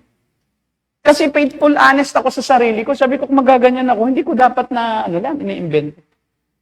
Hindi talaga ako nakapagsalita ng wika. Kaso ganun nga. Gusto nilang i-manipulate. Pero, pinipilit ka po nila. Pipilitin ka. Kaya ang nangyari sa akin noon, sa pilitan ng ungol-ungol, wala namang words. Sabi niya na, yan na. O, sisig-sisi ako pagkatapos. Kasi hindi titigil yung pastora pag di ka nagsalita ng wika. Kasi defeated siya eh. Malulungkot siya. Tapos sasabihin niya, evil spirit is very strong in this place. O, di ba? Patay tayo niyan. The evil spirit is reigning over this church. Patay tayo. So, di ba? Mapapaano ka na lang, makompromise ka na lang. So, ilang beses din ako nag-try mag-invento, pero hindi ko talaga kaya. Ungol-ungol lang, at saka talagang sa pilitan na gusto kong umiyak, gusto kong magsalita, hindi ko kayang magsinungaling sa aking sarili. Kaya, to be honest lang, alam mo, kung kailangan ay honest sa inyong sarili, balikan nyo yung kayo ay pinagsalita. Ininipilit lang kayo, wala namang kusang dumating sa inyo. Ginaya nyo lang yung narinig nyo eh. Kasi yung naririnig, gagayahin mo lang. Sasabihin, i-affirm naman na yan na yun. O di yan na yun. Yung pala na yun, yung spirit na yun. Eh, paulit-ulit lang eh. Paano nangyari? Diba? Rabashika, Karabashika, Rabakanda. Rabashika, Shumalanda, Rabashika. Eh, pare-pareho tayo eh. Anong meaning? Di pare-pareho din ang meaning nun. O paano naging function ng tao? Kay ano nga, Hindi tao, hindi sa tao yun. Invento lang yun. kay Joey Tevez may Rabashika, Chalalala. Ay, yung magkakatawa yun eh. Parang salala, parang May yung talaga. kumakanta. Oo. O lala. Ulala. Salala. Parang ganun po, may talagasan pa eh. Parang si Ushiramandas, Urabasya si ano yun, Tibuloy. Tumuloy po. Urabasabarun siya barada. Ruba sa karabadi sa kardugula bara. Yung alam mong pinipilit lang na Ay, kay ano po, invented lang. kay Carillo naman po. Uto. Uto. Ganun siya eh. Diba? Uto kayo, nauuto kayo. Yun yung ibig sabihin nun. Uto yung tagapakinig talaga. Kasi iniisip din niya, ano ba itong mga tagapakinig? Wala siyang maisip kundi uto. Uto itong mga to. Pag sinabi kong magaling na, kunyari, galagaling niya. May demonyo siya. Ganun. Pero ito po sinabi ni Carillo yun. Hindi namin Uto po. Tinan mo po. sa video. Hanapin niyo po, i-type niyo po sa YouTube, uto, Carillo. Makakita niyo yung... Okay, ano pa? So, nakakaawa itong mga ito kasi dati galing din ako dyan. Ikaw siguro galing ka rin dyan, no? Ikaw naman, abkop talaga. So, mula noon, naghanap na ako ng church. Sabi ko sa asawa ko, I will try to find a church. Kaya naghanap ako, nakita ko yung Sampaloc Bible Church. Along the way, kasi nagbibisikleta lang ako para madali noon eh. Pagka madaling araw, wala namang maraming sasakyan. From my house na nirerentahan ko sa Sampaloc din, nagbibisikleta lang ako dyan sa Lerma, along doon sa ilalim ng Quiapo na yung Lagusan doon. Oo, binibisikleta ko lang yun. Hanggang doon sa COP. Pag uwi ko, bisikleta ulit. Eh, habang Malayo, Pastor yun. hindi, malapit lang yun dito. Sampaloc lang yun, Espanya eh. Sa may Saka yung po Dos Castillas lang kami. No? Yung COP po, doon sa may ano yan, yung inabi niya. Oh, yun, UN Avenue. Pero pag madaling araw naman, wala pa namang maraming sukyan. So, bisikleta lang. Tapos pagbalik ko, bisikleta rin. Hanggang sa napadaan ako dyan sa Lerma, Sampaloc Bible Church. I found out na ABCOP yun. ABCOP yung school ko eh. National Bible College ang ABCOP eh. Oh, binalik ka ano po? Binalik ka sa Yun. Binalik ako sa ABCOP kasi dati rin naman akong dumadalo sa ABCOP hanggang naging Pentecostal hanggang nag-ABCOP uli. So, 2 times akong nag-ABCOP. Kaya ang tawag sa akin, ABCOP. 2 times eh. ABCOP. Kinupkop ako ng ABCOP. Oo. Well, by the way, ano pala natin sa... hindi, nag-ACS ka ba? Yung Alliance of Christians. Po, nag-extend pa. May reunion eh. Ngayong, hindi ko alam kung nakatapos na. Hindi ko na-review. May reunion sa isang hotel, parang resort sa Calawag, Quezon. Para Sumama ka na lang pagka makaka-attend. Hindi rin po yata ako makakalasa. ABCOP yun eh. Opo. Christian Theological School. Yun yung sinasabi noong Bible School sa Bayabasan. Ba? Pero yun ang nagpo-produce ng magagaling na theologian. Magaling ang ano. Oo. Pero kaya lang ngayon, hindi na siya katulad ng dati. Rigid noon eh. Ngayon kasi parang semi-seminar lang. Noon, 1 week ka na nag-aaral. Solid po nun, yung panahon po ninyo nun. Parang talagang nasa Bible school ka rin. And then, 1 month and 2 weeks ka sa field.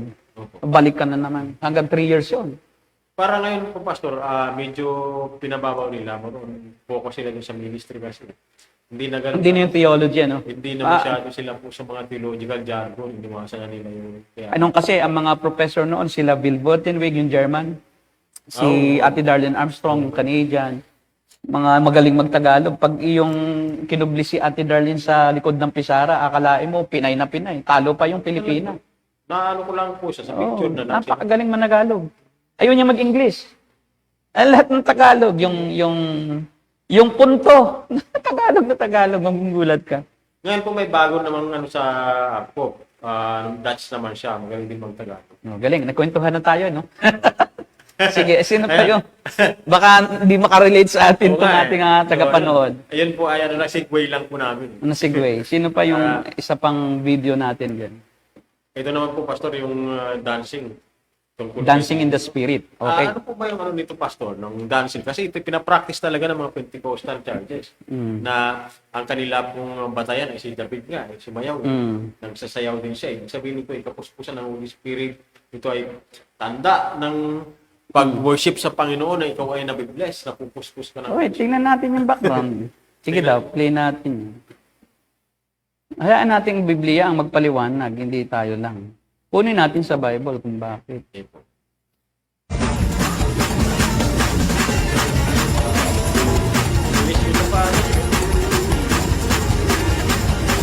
Oh, galing.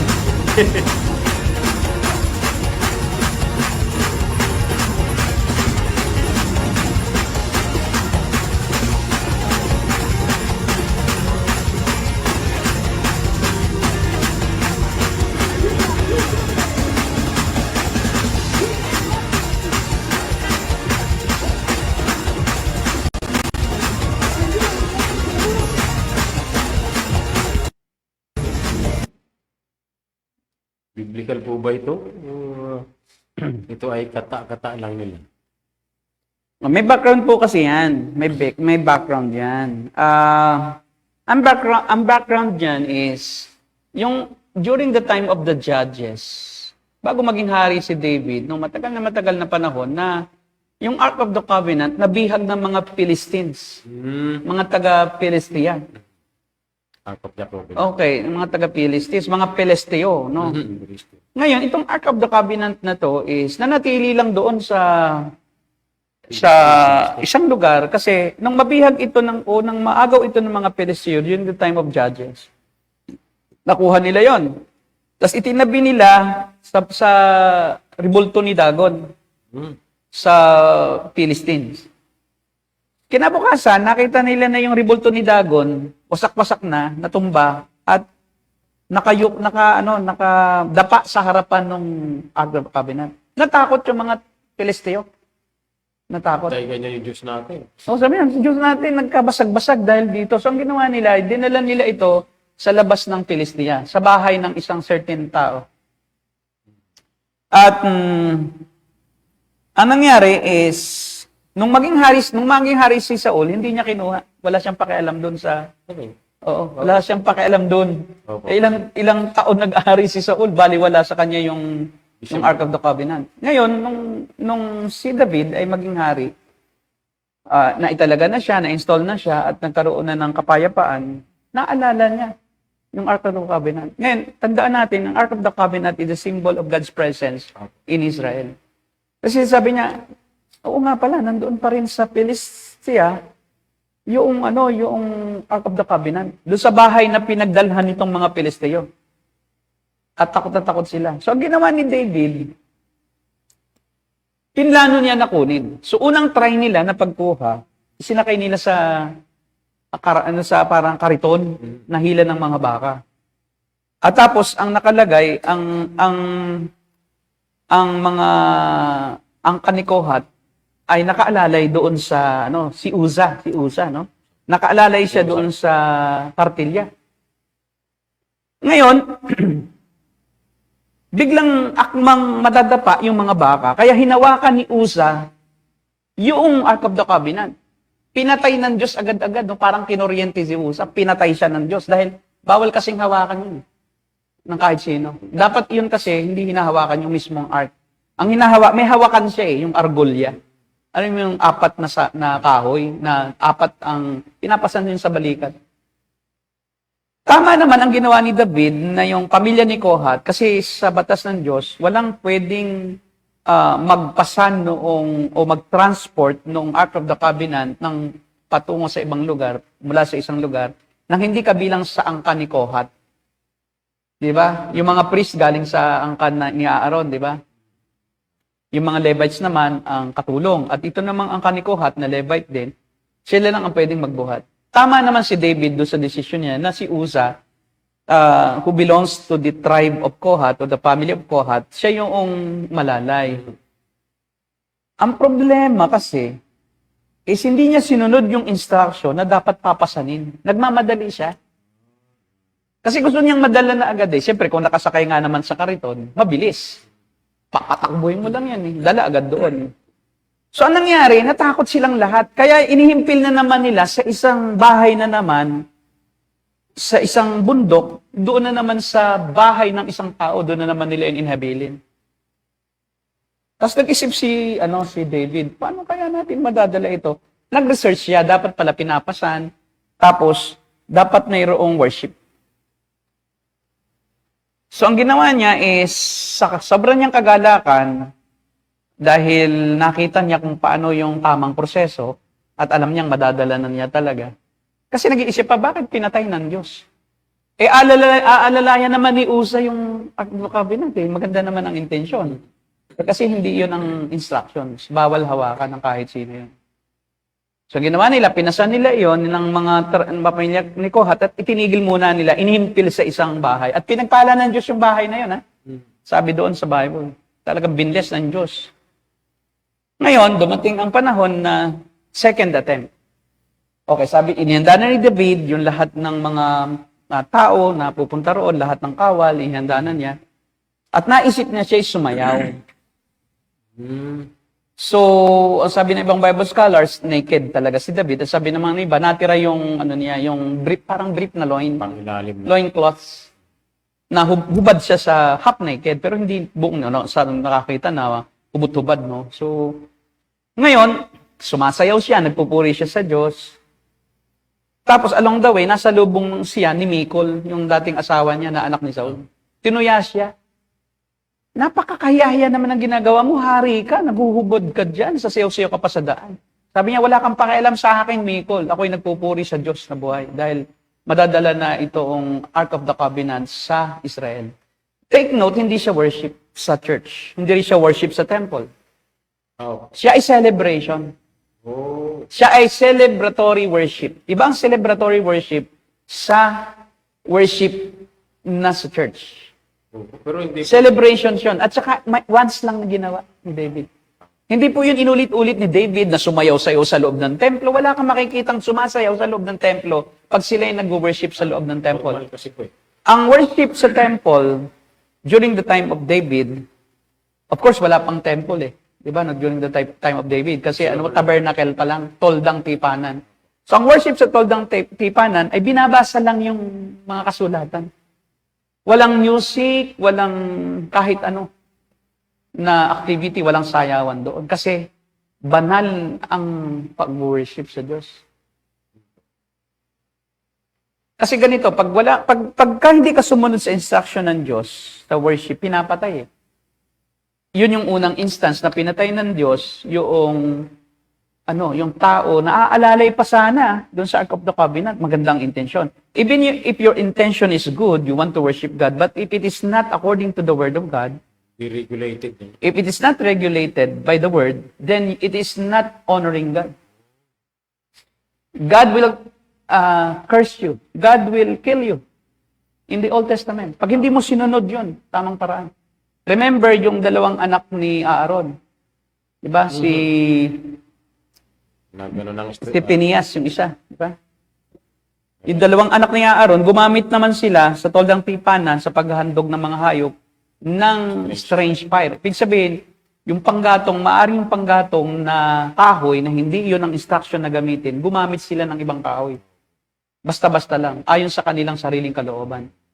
So, ang connotation, pinatay agad sila ng Diyos nung kanilang gamitin yung apoy na yun.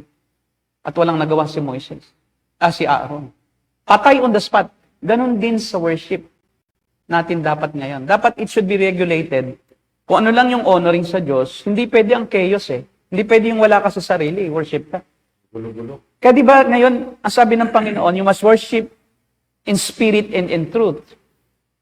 Pag sinabing in truth, dapat alam mo ang ginagawa mo. Kasi if you don't know what you are doing during worship, you don't know what you do, you are not in the truth. Yes po, hindi mo na alam kung truth pa ba yun. Hindi mo alam kung truth pa ba na ikaw pala, naglalakad na pala ako papalabas ng church at ako pala masasagasaan na. O ako, yung pang-emotion. Kasi ngayon, ang ginagamit na is emotion, not the Word of God. As long as I'm happy in doing this, as long as I'm inspired, I want to dance. Diba, sabi pa nga nila, nung kayo nga, sumasayaw kayo sa mundo. Di sumayaw kayo. Inihambing mo pa ang mundo sa church. There is no point of comparison sa church at sa mundo. Yung mundo, natural na sumayaw ka dyan dahil fleshly yan. Ba't dadalhin mo sa loob yung bar? Parang bar na ngayon ang church eh. Pumunta ka sa bar sa labas. May mga sights and sounds, may mga emotional music, mayroong may fireworks pa. Pyrokinetics, mga ganyan. Grabe ang... May mga paging pa. Wala nang pagkakaiba sa bar na naroon yung mga makasalanang tao, sinusunod ang layaw ng laman at kung ano yung gustong maibigan nilang galaw, kikembot ka, diba? Tapos otso-otso ka. Pumunta ka sa church ng mga ganitong charismatic, ganun din eh. May nag-o-otso-otso din. Tapos yung lyrics, para sa sarili na. So, mahal na mahal mo kami, Panginoon. Mahal na mahal kita pa. I-worship yun eh. Ano pa nga, Pastor eh? Yung... Kailan may di kita pagpapalit? Kasi nungalingan mo, pagkatapos mo palang mag-worship, pinagpalit mo na sa cellphone eh. Ang Diyos eh. Hindi ka nga nag-pray eh. Pero yung cellphone mo, araw-araw, hawak-hawak mo. Hindi mo mahiwalay. Pero di kita ipagpapalit kailanman. Sinungaling ang kanta ngayon. Sinungaling. Tapos kahit may problema, di ba't laging masaya? Anong masaya? Pag may problema ka, subukan mo kung sasaya ka. Maging totoo tayo. Maging totoo tayo. Na kahit may kahirapan ka, you worship out of yung trials na kinalalagyan mo, even in the midst of sicknesses, you can still worship and be at peace with God and be joyful in your soul that you are doing the will of God and you worship in the way that God wants Him to be worship. Sino bang magtatakda ng paraan ng worship? Yung bang i-worship o yung taong mag-worship? Siyempre, yung i-worship. Wala nga naman, di ba? Worship. Parang sabihin mo sa Diyos, Panginoon, ito ang gusto kong gawin, ha? Ito, number 1, mayroon munang praise. Diba? Kasi ilarawan daw yun na nagkakasayahan pa muna bago pumunta sa Holy of Holies, eh. May tatlong masaya. Mayroon daw tatlong masaya, naroon ka sa outer court. Tapos pagpapasok ka na, dapat melon. Di ba? Pag tatlong malungkot naman. Tatlong sobrang saya yung muna sa labas, yung court of women, yung Gentile court. Tapos masaya-masaya pagpasok sa Holy of Holies. Sa Holy Court. Sa Holy Place. Pasolim na pagdating sa Holy of Holies, tapos paiyakan na dyan. Pag nasa Holy of Holies na, hallelujah, purihin ka, hallelujah. Uulit-ulitin yun hanggang sa maiyak ka kasi nasa Holy Place ka na, sa most Holy Place. At dapat maramdaman mo na ang presensya ng Diyos, pero emosyon lang yun. Kasi isipin mo yung problema mo, ba, yung anak mo, ba, yung lahat ng kahirapan, wala kang pera, Panginoon, bigyan mo kami. Ay talagang iyak ka na talaga. Tapos ano naman ng kasama mo, wow, talagang Holy Spirit filled ka na. Bless. Bless na bless si kapatid. Bless na. Yun pala. That's not the way to worship God properly. To worship God properly is dapat yung lyrics is centered on God. Dapat even the slightest yung the shortest praise doon sa kanta, dapat siya ang ini-exalt eh. Dapat yung ginagawa niya ang ating pinapahayag, yung kanyang layunin sa atin, yun ang ating binabanggit. Hindi yung para sa atin lahat na you don't want heaven without us, that's why you brought heaven on earth. Little ganda. Grabe, oh. So, hindi ka masaya dyan sa langit nang wala kami. Kaya bumaba ka at nagpakahirap para kami makasama mo. Na parang kailangan ako ng Diyos. Kulang ang langit, Pastor. Yes. Wala tayo. Kulang ang langit kung wala tayo doon. Gaano ka kaimportante at gaano ang Diyos nakangailangan sa'yo. Nasukat na ibigay niya ang kanyang buhay para lamang siya masiyahan dahil wala siyang kasiyahan kung hindi ka makarating. Samantalang wala ka pa nga noon, Diyos na siya eh. He is self-satisfied. He is self-glorified. He is self-sustained. Wala siyang anumang kailangan sa tao. Nilikha lang niya ang tao dahil ang tao ang may kailangan sa kanya. And He created us to worship Him in the truest sense of the word, worship. Hindi yung enjoyment, di ba? Ginagawa nyo na lang disco ang church eh. Oo, meron pa nga ako nakitang sumasayaw, parang kumikembot talagang gano'n, no? Medyo Sensual na sensual. sensual, daring talaga. Meron ng shorts na. Nagpapakita na ng flesh. Hindi na talaga worship yun. Tapos pastora pang nasa unahan. Na may slit dito. Yung iba naman nakapantalon, mga babae. Kitang-kita na ang hubog ng katawan. Yung mga lalaki na mga fleshly, yun lang naman, nagkukunyaring kumakanta, tumatas ang kamay, pero iniisip mo, sexy naman ni pastora. Di ba? Paano masisiyahan ang Diyos sa ganong klase ng worship na ikaw na nga nasusunod sa pananamit mo? Ikaw pa ang nasusunod sa sinasabi mo. Subukan mong pumunta doon sa Malacanang at kantahan si Marcos ng kantang kahit ano. Ewan ko lang, pagka ikaw ay hindi pinalabas dyan eh. Makakantahan mo ba Diyos ng kahit ano? Kahit di niya gusto, kakantahin mo? Ngayon po, Pastor, may mga yung halimbawa, yung careless whisper. Inano nila yun, nilagyan nila ng Christian lyrics. Di ba? Parang magmumukhang Kristiyano, no? Pero ang tunog, pagka nag-worship ka, siniisip mo yung sumasayaw si Katrina Aling. Careless whisper ba? meron mga ganyan. Merong reckless love. Grabe, reckless love. Grabe itong Ang pag-ibig daw ng Diyos, reckless. Walang ingat. reckless. Matindi. Tapos yung spaghetti pataas, pababa, ginawa na nilang lyrics yun eh. Panalangin sa prayer meeting, manalangin pataas, manalangin pababa. Dalot tayo, manalangin tayo, praise God, praise God. Ganda. Pero may isip Kinanta yun mismo doon sa aming mother church nung isang member ng Compassion. Tira talaga. Pinakanta pa sa mga bata. Inis na inis ako. Tapos hanggang sumasayaw, manalangin pababa, manalangin pataas. Ginawan pa ng kanta eh.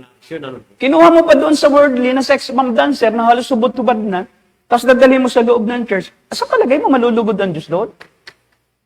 Ang pinagkunan mo makamundong musika, tapos ginawan mo lang ng liriko na kunwari sa Diyos. Pero habang kinakanta yun ng mga hindi Kristiyano na nasa loob ng church, binababoy nila ang Diyos at ang iglesia na banal na lugar. Na maiisip mo na habang pinakanta mo, pastor, hindi na Oo, pantay. syempre. Bakit? Oo, yun ang may isip mo, sila Jopay. Yan.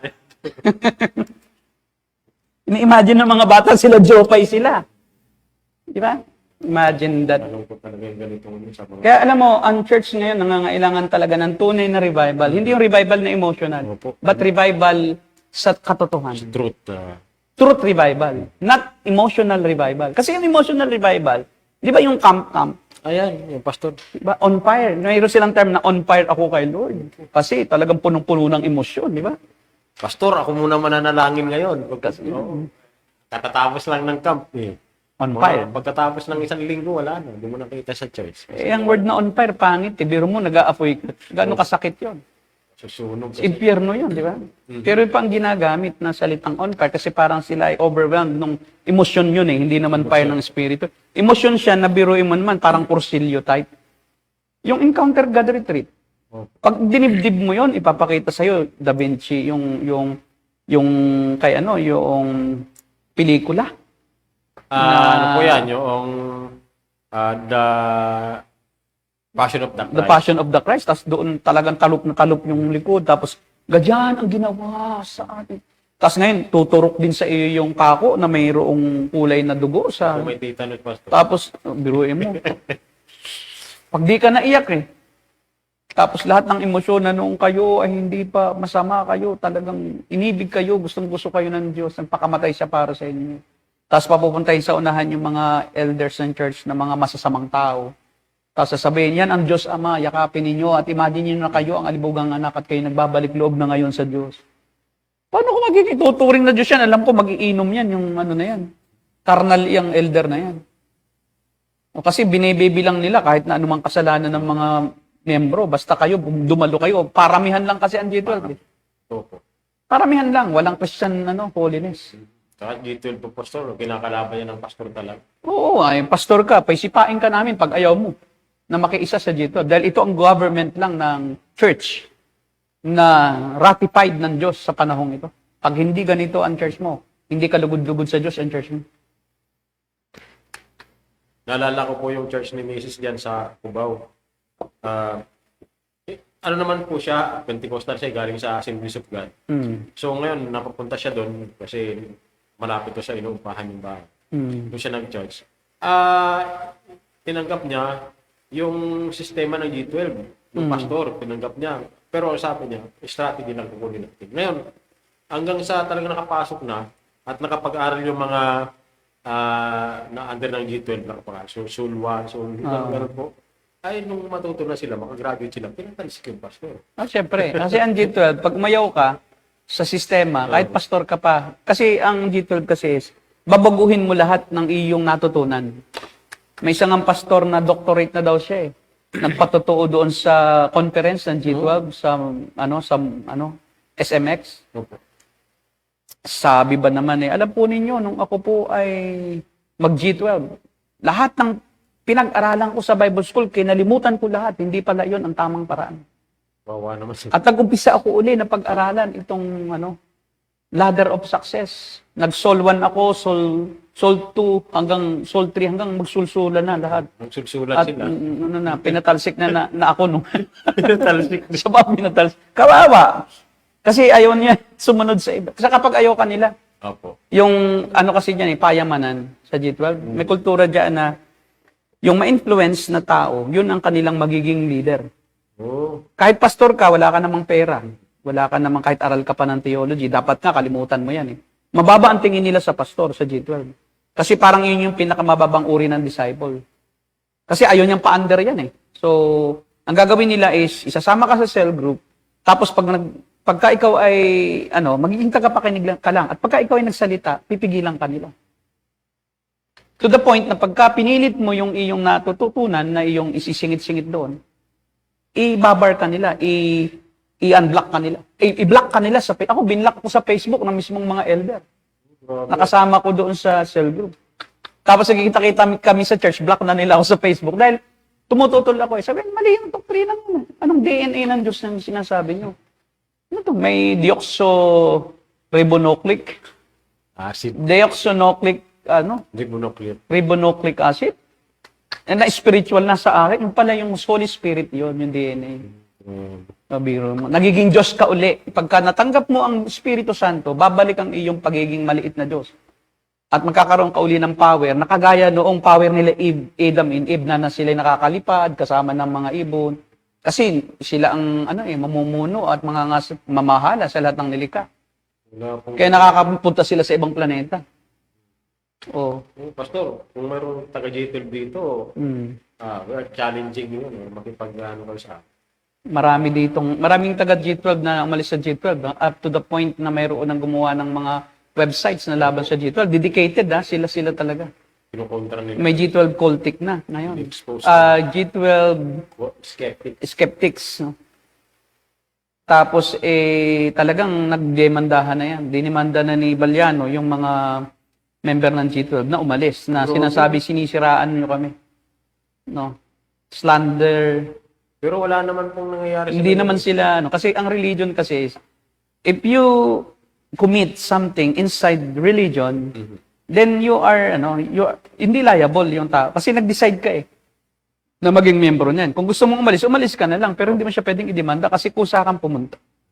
Nagpa-member ka So, ano mang practices doon? Kasi may freedom of religion Opo. So, hindi siya sakop ng maliban na lang kung may criminal na.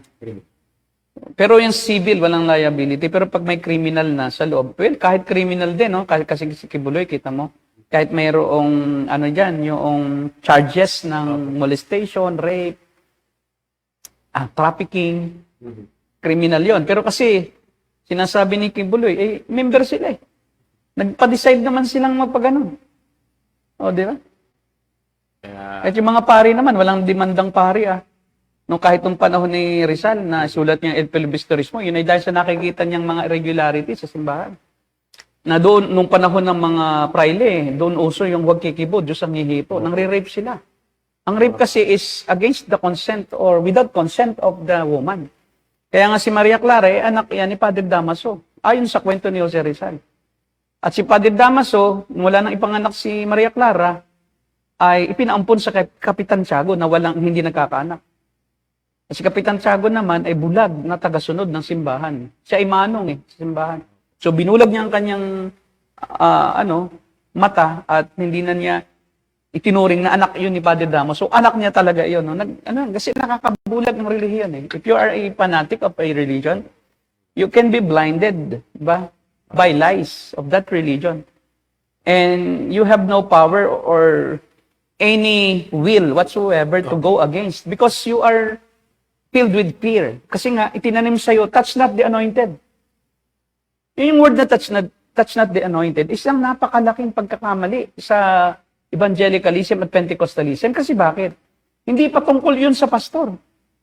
Yung touch not the anointed, hindi yun para proteksyonan ang mali. Kundi ang sinasabi ni David ay hindi niya kayang patayin si Saul. Yung touch doon, pagpatay in the context of killing. Kasi si David, inahanting siya ni Saul para patayin. Dahil alam na ni Saul na siya ang kapalit bilang king. At si Jonathan ay pumayag na rin na anak ni Saul na talagang siya ang karapat-dapat maging hari. Kaya pinilit ni Saul na patayin. Sukdo lang siya ay puntahan sa Philistines.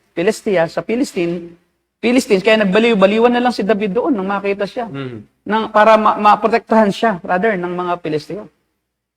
Hindi na makakapunta doon sila Haring Saul kasi papatayin sila ng Pilisteo. Nandoon si David, nagguguhit-guhit sa pader doon sa Pilistia. Akala nung, wala, di pa yan si David na pumatay Goliath. Wala nang silbi yan. Baliw na nga, pakialamanan mo pa. Hanggang to the point na one day, nalaman ni Saul na nasa kuweba, si David. Tapos, nakaramdam ng dudumi itong si Saul. Sabi doon, euphemism Ang pag sinabi sa Bible na Saul comforted himself, hindi yung kung anong comfort, kundi dumumi siya sa loob ng kuweba. Eksaktong nasa likuran ni Saul, habang dumudumi si Saul, sila David at sila Joab at yung mga kahawal ni David, nagtatago pala sa loob. Yan, sabi ni Joab, Panginoon, binigay na sa iyong kamay ang buhay ng taong yan. Hindi ko papatayin. Sabi niya, I cannot touch the anointed. Ngayon, sa context, sinong anointed? Si Saul. Ba't mo gagamitin sa sarili mo bilang pastor? Ikaw ba ay masamang hari? Masama ka palang pastor. That's the reason why you use that praise to defend yourself because you are bad, you are evil. It's very ample sa inyo yan. Napakatama naman pala. No, touch not the anointed kasi kayo talaga masama. Pero that is not a license for you to continue in your evil deeds. Kasi pinatay ng Diyos si Saul. Akala nyo ba hindi kayo papatayin ng Diyos, hindi kayo parurusahan ng Diyos, pinagagagawa nyo sa mga Kristiyano, sa iglesia ng Diyos, sa binili ng dugo ni Jesus? Ang maghihiganti sa inyo ang Panginoon Jesucristo. And one day hindi kayo saved. Lahat ng mga pastor na ang ginagawa ay para sa kasamaan ng mga miyembro, gagatasan ang miyembro, mag-tithes kayo, pag hindi kayo nag-tithes, hindi kayo pagpapalain para mapulpil yung kanilang selfish desire, magpayaman. Gaya ng ginagawa niya yung mga prosperity gospel preachers na yan. Charismatic preacher na yan. Hindi kayo saved at tiyak kayo, mas malaki ang parusa sa mga nagtuturo kaysa tinuturuan. And dahil kayo ang nanligaw sa mga tao, papalayo sa Diyos, mas malaki ang parusa sa inyo sa impyerno kaysa sa mga taong nadaya nyo at mga tagasunod nyo lang. I don't believe that Kenneth Copeland, Benny Hinn, si Bill Johnson, I don't believe that they are saved. Because their teachings are actually talagang in opposition to the clear teaching of the Word of God. And they utilize the Word of God, they use the Word of God to blackmail people, to gain from people, pleasing the sheep of their money, of their wealth, and driving them to deny the truth and worship a different God. Because the God of the charismatic Pentecostal is not the God of the Bible. God is not a genie. That if you need that God, you just call on His name and He will do whatever you wish. If you just have faith, you use your faith force, you utilize your belief so that God would do whatever you want. And He will make you healthy and wealthy. Pastor, And then you die in your sin. may possibility po na save din yung mga sa Pentecostal. May possibility masave, pero sa ngayon, hindi sila save. Kung mamatay sila sa ganyang pangangaral, hindi sila save. Si Baliano, hindi save yun. Hindi yun save. Joel Austin is not saved. Opo. Hindi siya nagtuturo ng gospel. Oh, di ba? Hindi nga niya alam ang gospel eh. Sabi niya, I don't know. Sabi ni, nung nag-interview. Sa si Jesus Christ, another way sa kanila. Oh, si Jesus is only one of the ways to heaven. Like Oprah, kaya si Oprah Winfrey, priestess ng New Age movement, tuwang-tuwa sa kanya. No, this is the man of God. Hindi daw si Austin nag-criticize ng ibang relihiyon. Tinatanggap niya lahat. Of course, hindi naman niya alam kung sino ang Diyos. Tatanggapin niya nga niya lahat. Well, anyway, that's all for now siguro. May mga katanungan ba tayo? Pastor, ilang tanong po dito kay Kuya Jay. May tanong po ako, out of topic lang. Prophet po ba si Enoch at nag-aaral po ba siya? Silent po ang Bible. Silent po ang Bible dyan. So we cannot, if the Bible is silent, let's be silent. But Enoch, the Bible says that Enoch walked with God. That's a symbolism for a close relationship with God and faithfully obeying the will of God. So in his life. That's why the Bible says that Enoch walked with God and he was taken by God alive. Kinuha siya ng Panginoon. So we don't know if he preached, well, most probably, because he is walking with God. So he preaches about God. But he is not a prophet. Definitely, he is not a prophet. He didn't prophesy in the scriptures.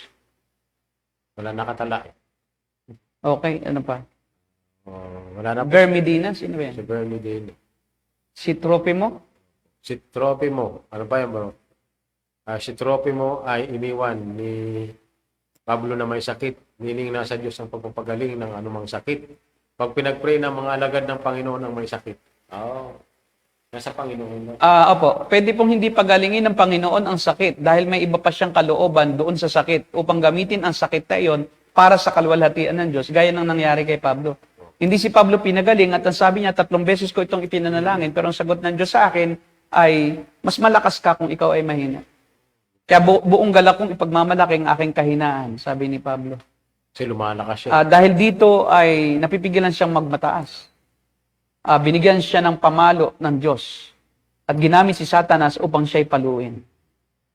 But that sickness is God's will for him so that he may remain humble.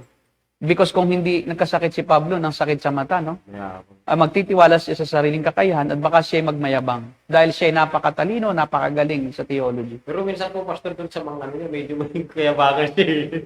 Oo, meron ding tunog siyang yabang. Sabi nga niya, yan lang aking pagyayabang. Ang kanyang pinagyayabang naman niya, hindi ako tumanggap ng kahit anuman sa inyo. Tama naman yun, di ba? Ang pagyayabang naman Yan ang aking ipagyayabang. Panginoon lang. At ang Panginoon lang ang aking tinataas. Yun, so, Pastor, wala na po siguro ibang tanong, no? Pero mayroon din na gift of healing. Well, mayroong gift of healing noon. Ngayon po wala na. Ngayon po ay directly ang Diyos na ang nagpapagaling. Ang gift of healing kasi, yung tao may power to heal. Dahil binigyan ang mga apostol ng kapangyarihan ni Jesucristo na magpagaling. Pero bukod sa 12 apostol, wala na pong binigyan. Ngayon po, ang pagpapagaling ay common na lang na blessing at kahit sino pwedeng gamitin ng Diyos. Tama po. Hindi po Wala apostol na lang. special na. There's no more special breed of people. Yung tawag ni sa kanyang sarili. Sabi po ni ito si si Joshua Emmanuel. May Christian song palang spaghetti pababa. Yes po, oo. Meron po. Dito sa Manila, may nag-compose niyan. Oh, marami. Spaghetti pa, manalangin pataas. Manalangin pa baba. Sige, wala na? Kung wala na, no? Ilan pa lang yung atin uling na talakay, pero humaba na, no? Ano ba, Pastor? Okay. Maraming Sige, salamat po. pasalamat tayo. Kami po magbabalik sa Webes. At hanggang dito lang po muli. Pastor, ito po ang The Narrow Gate, Ministry. and we The are Cult Cult Busters. God bless you all. Good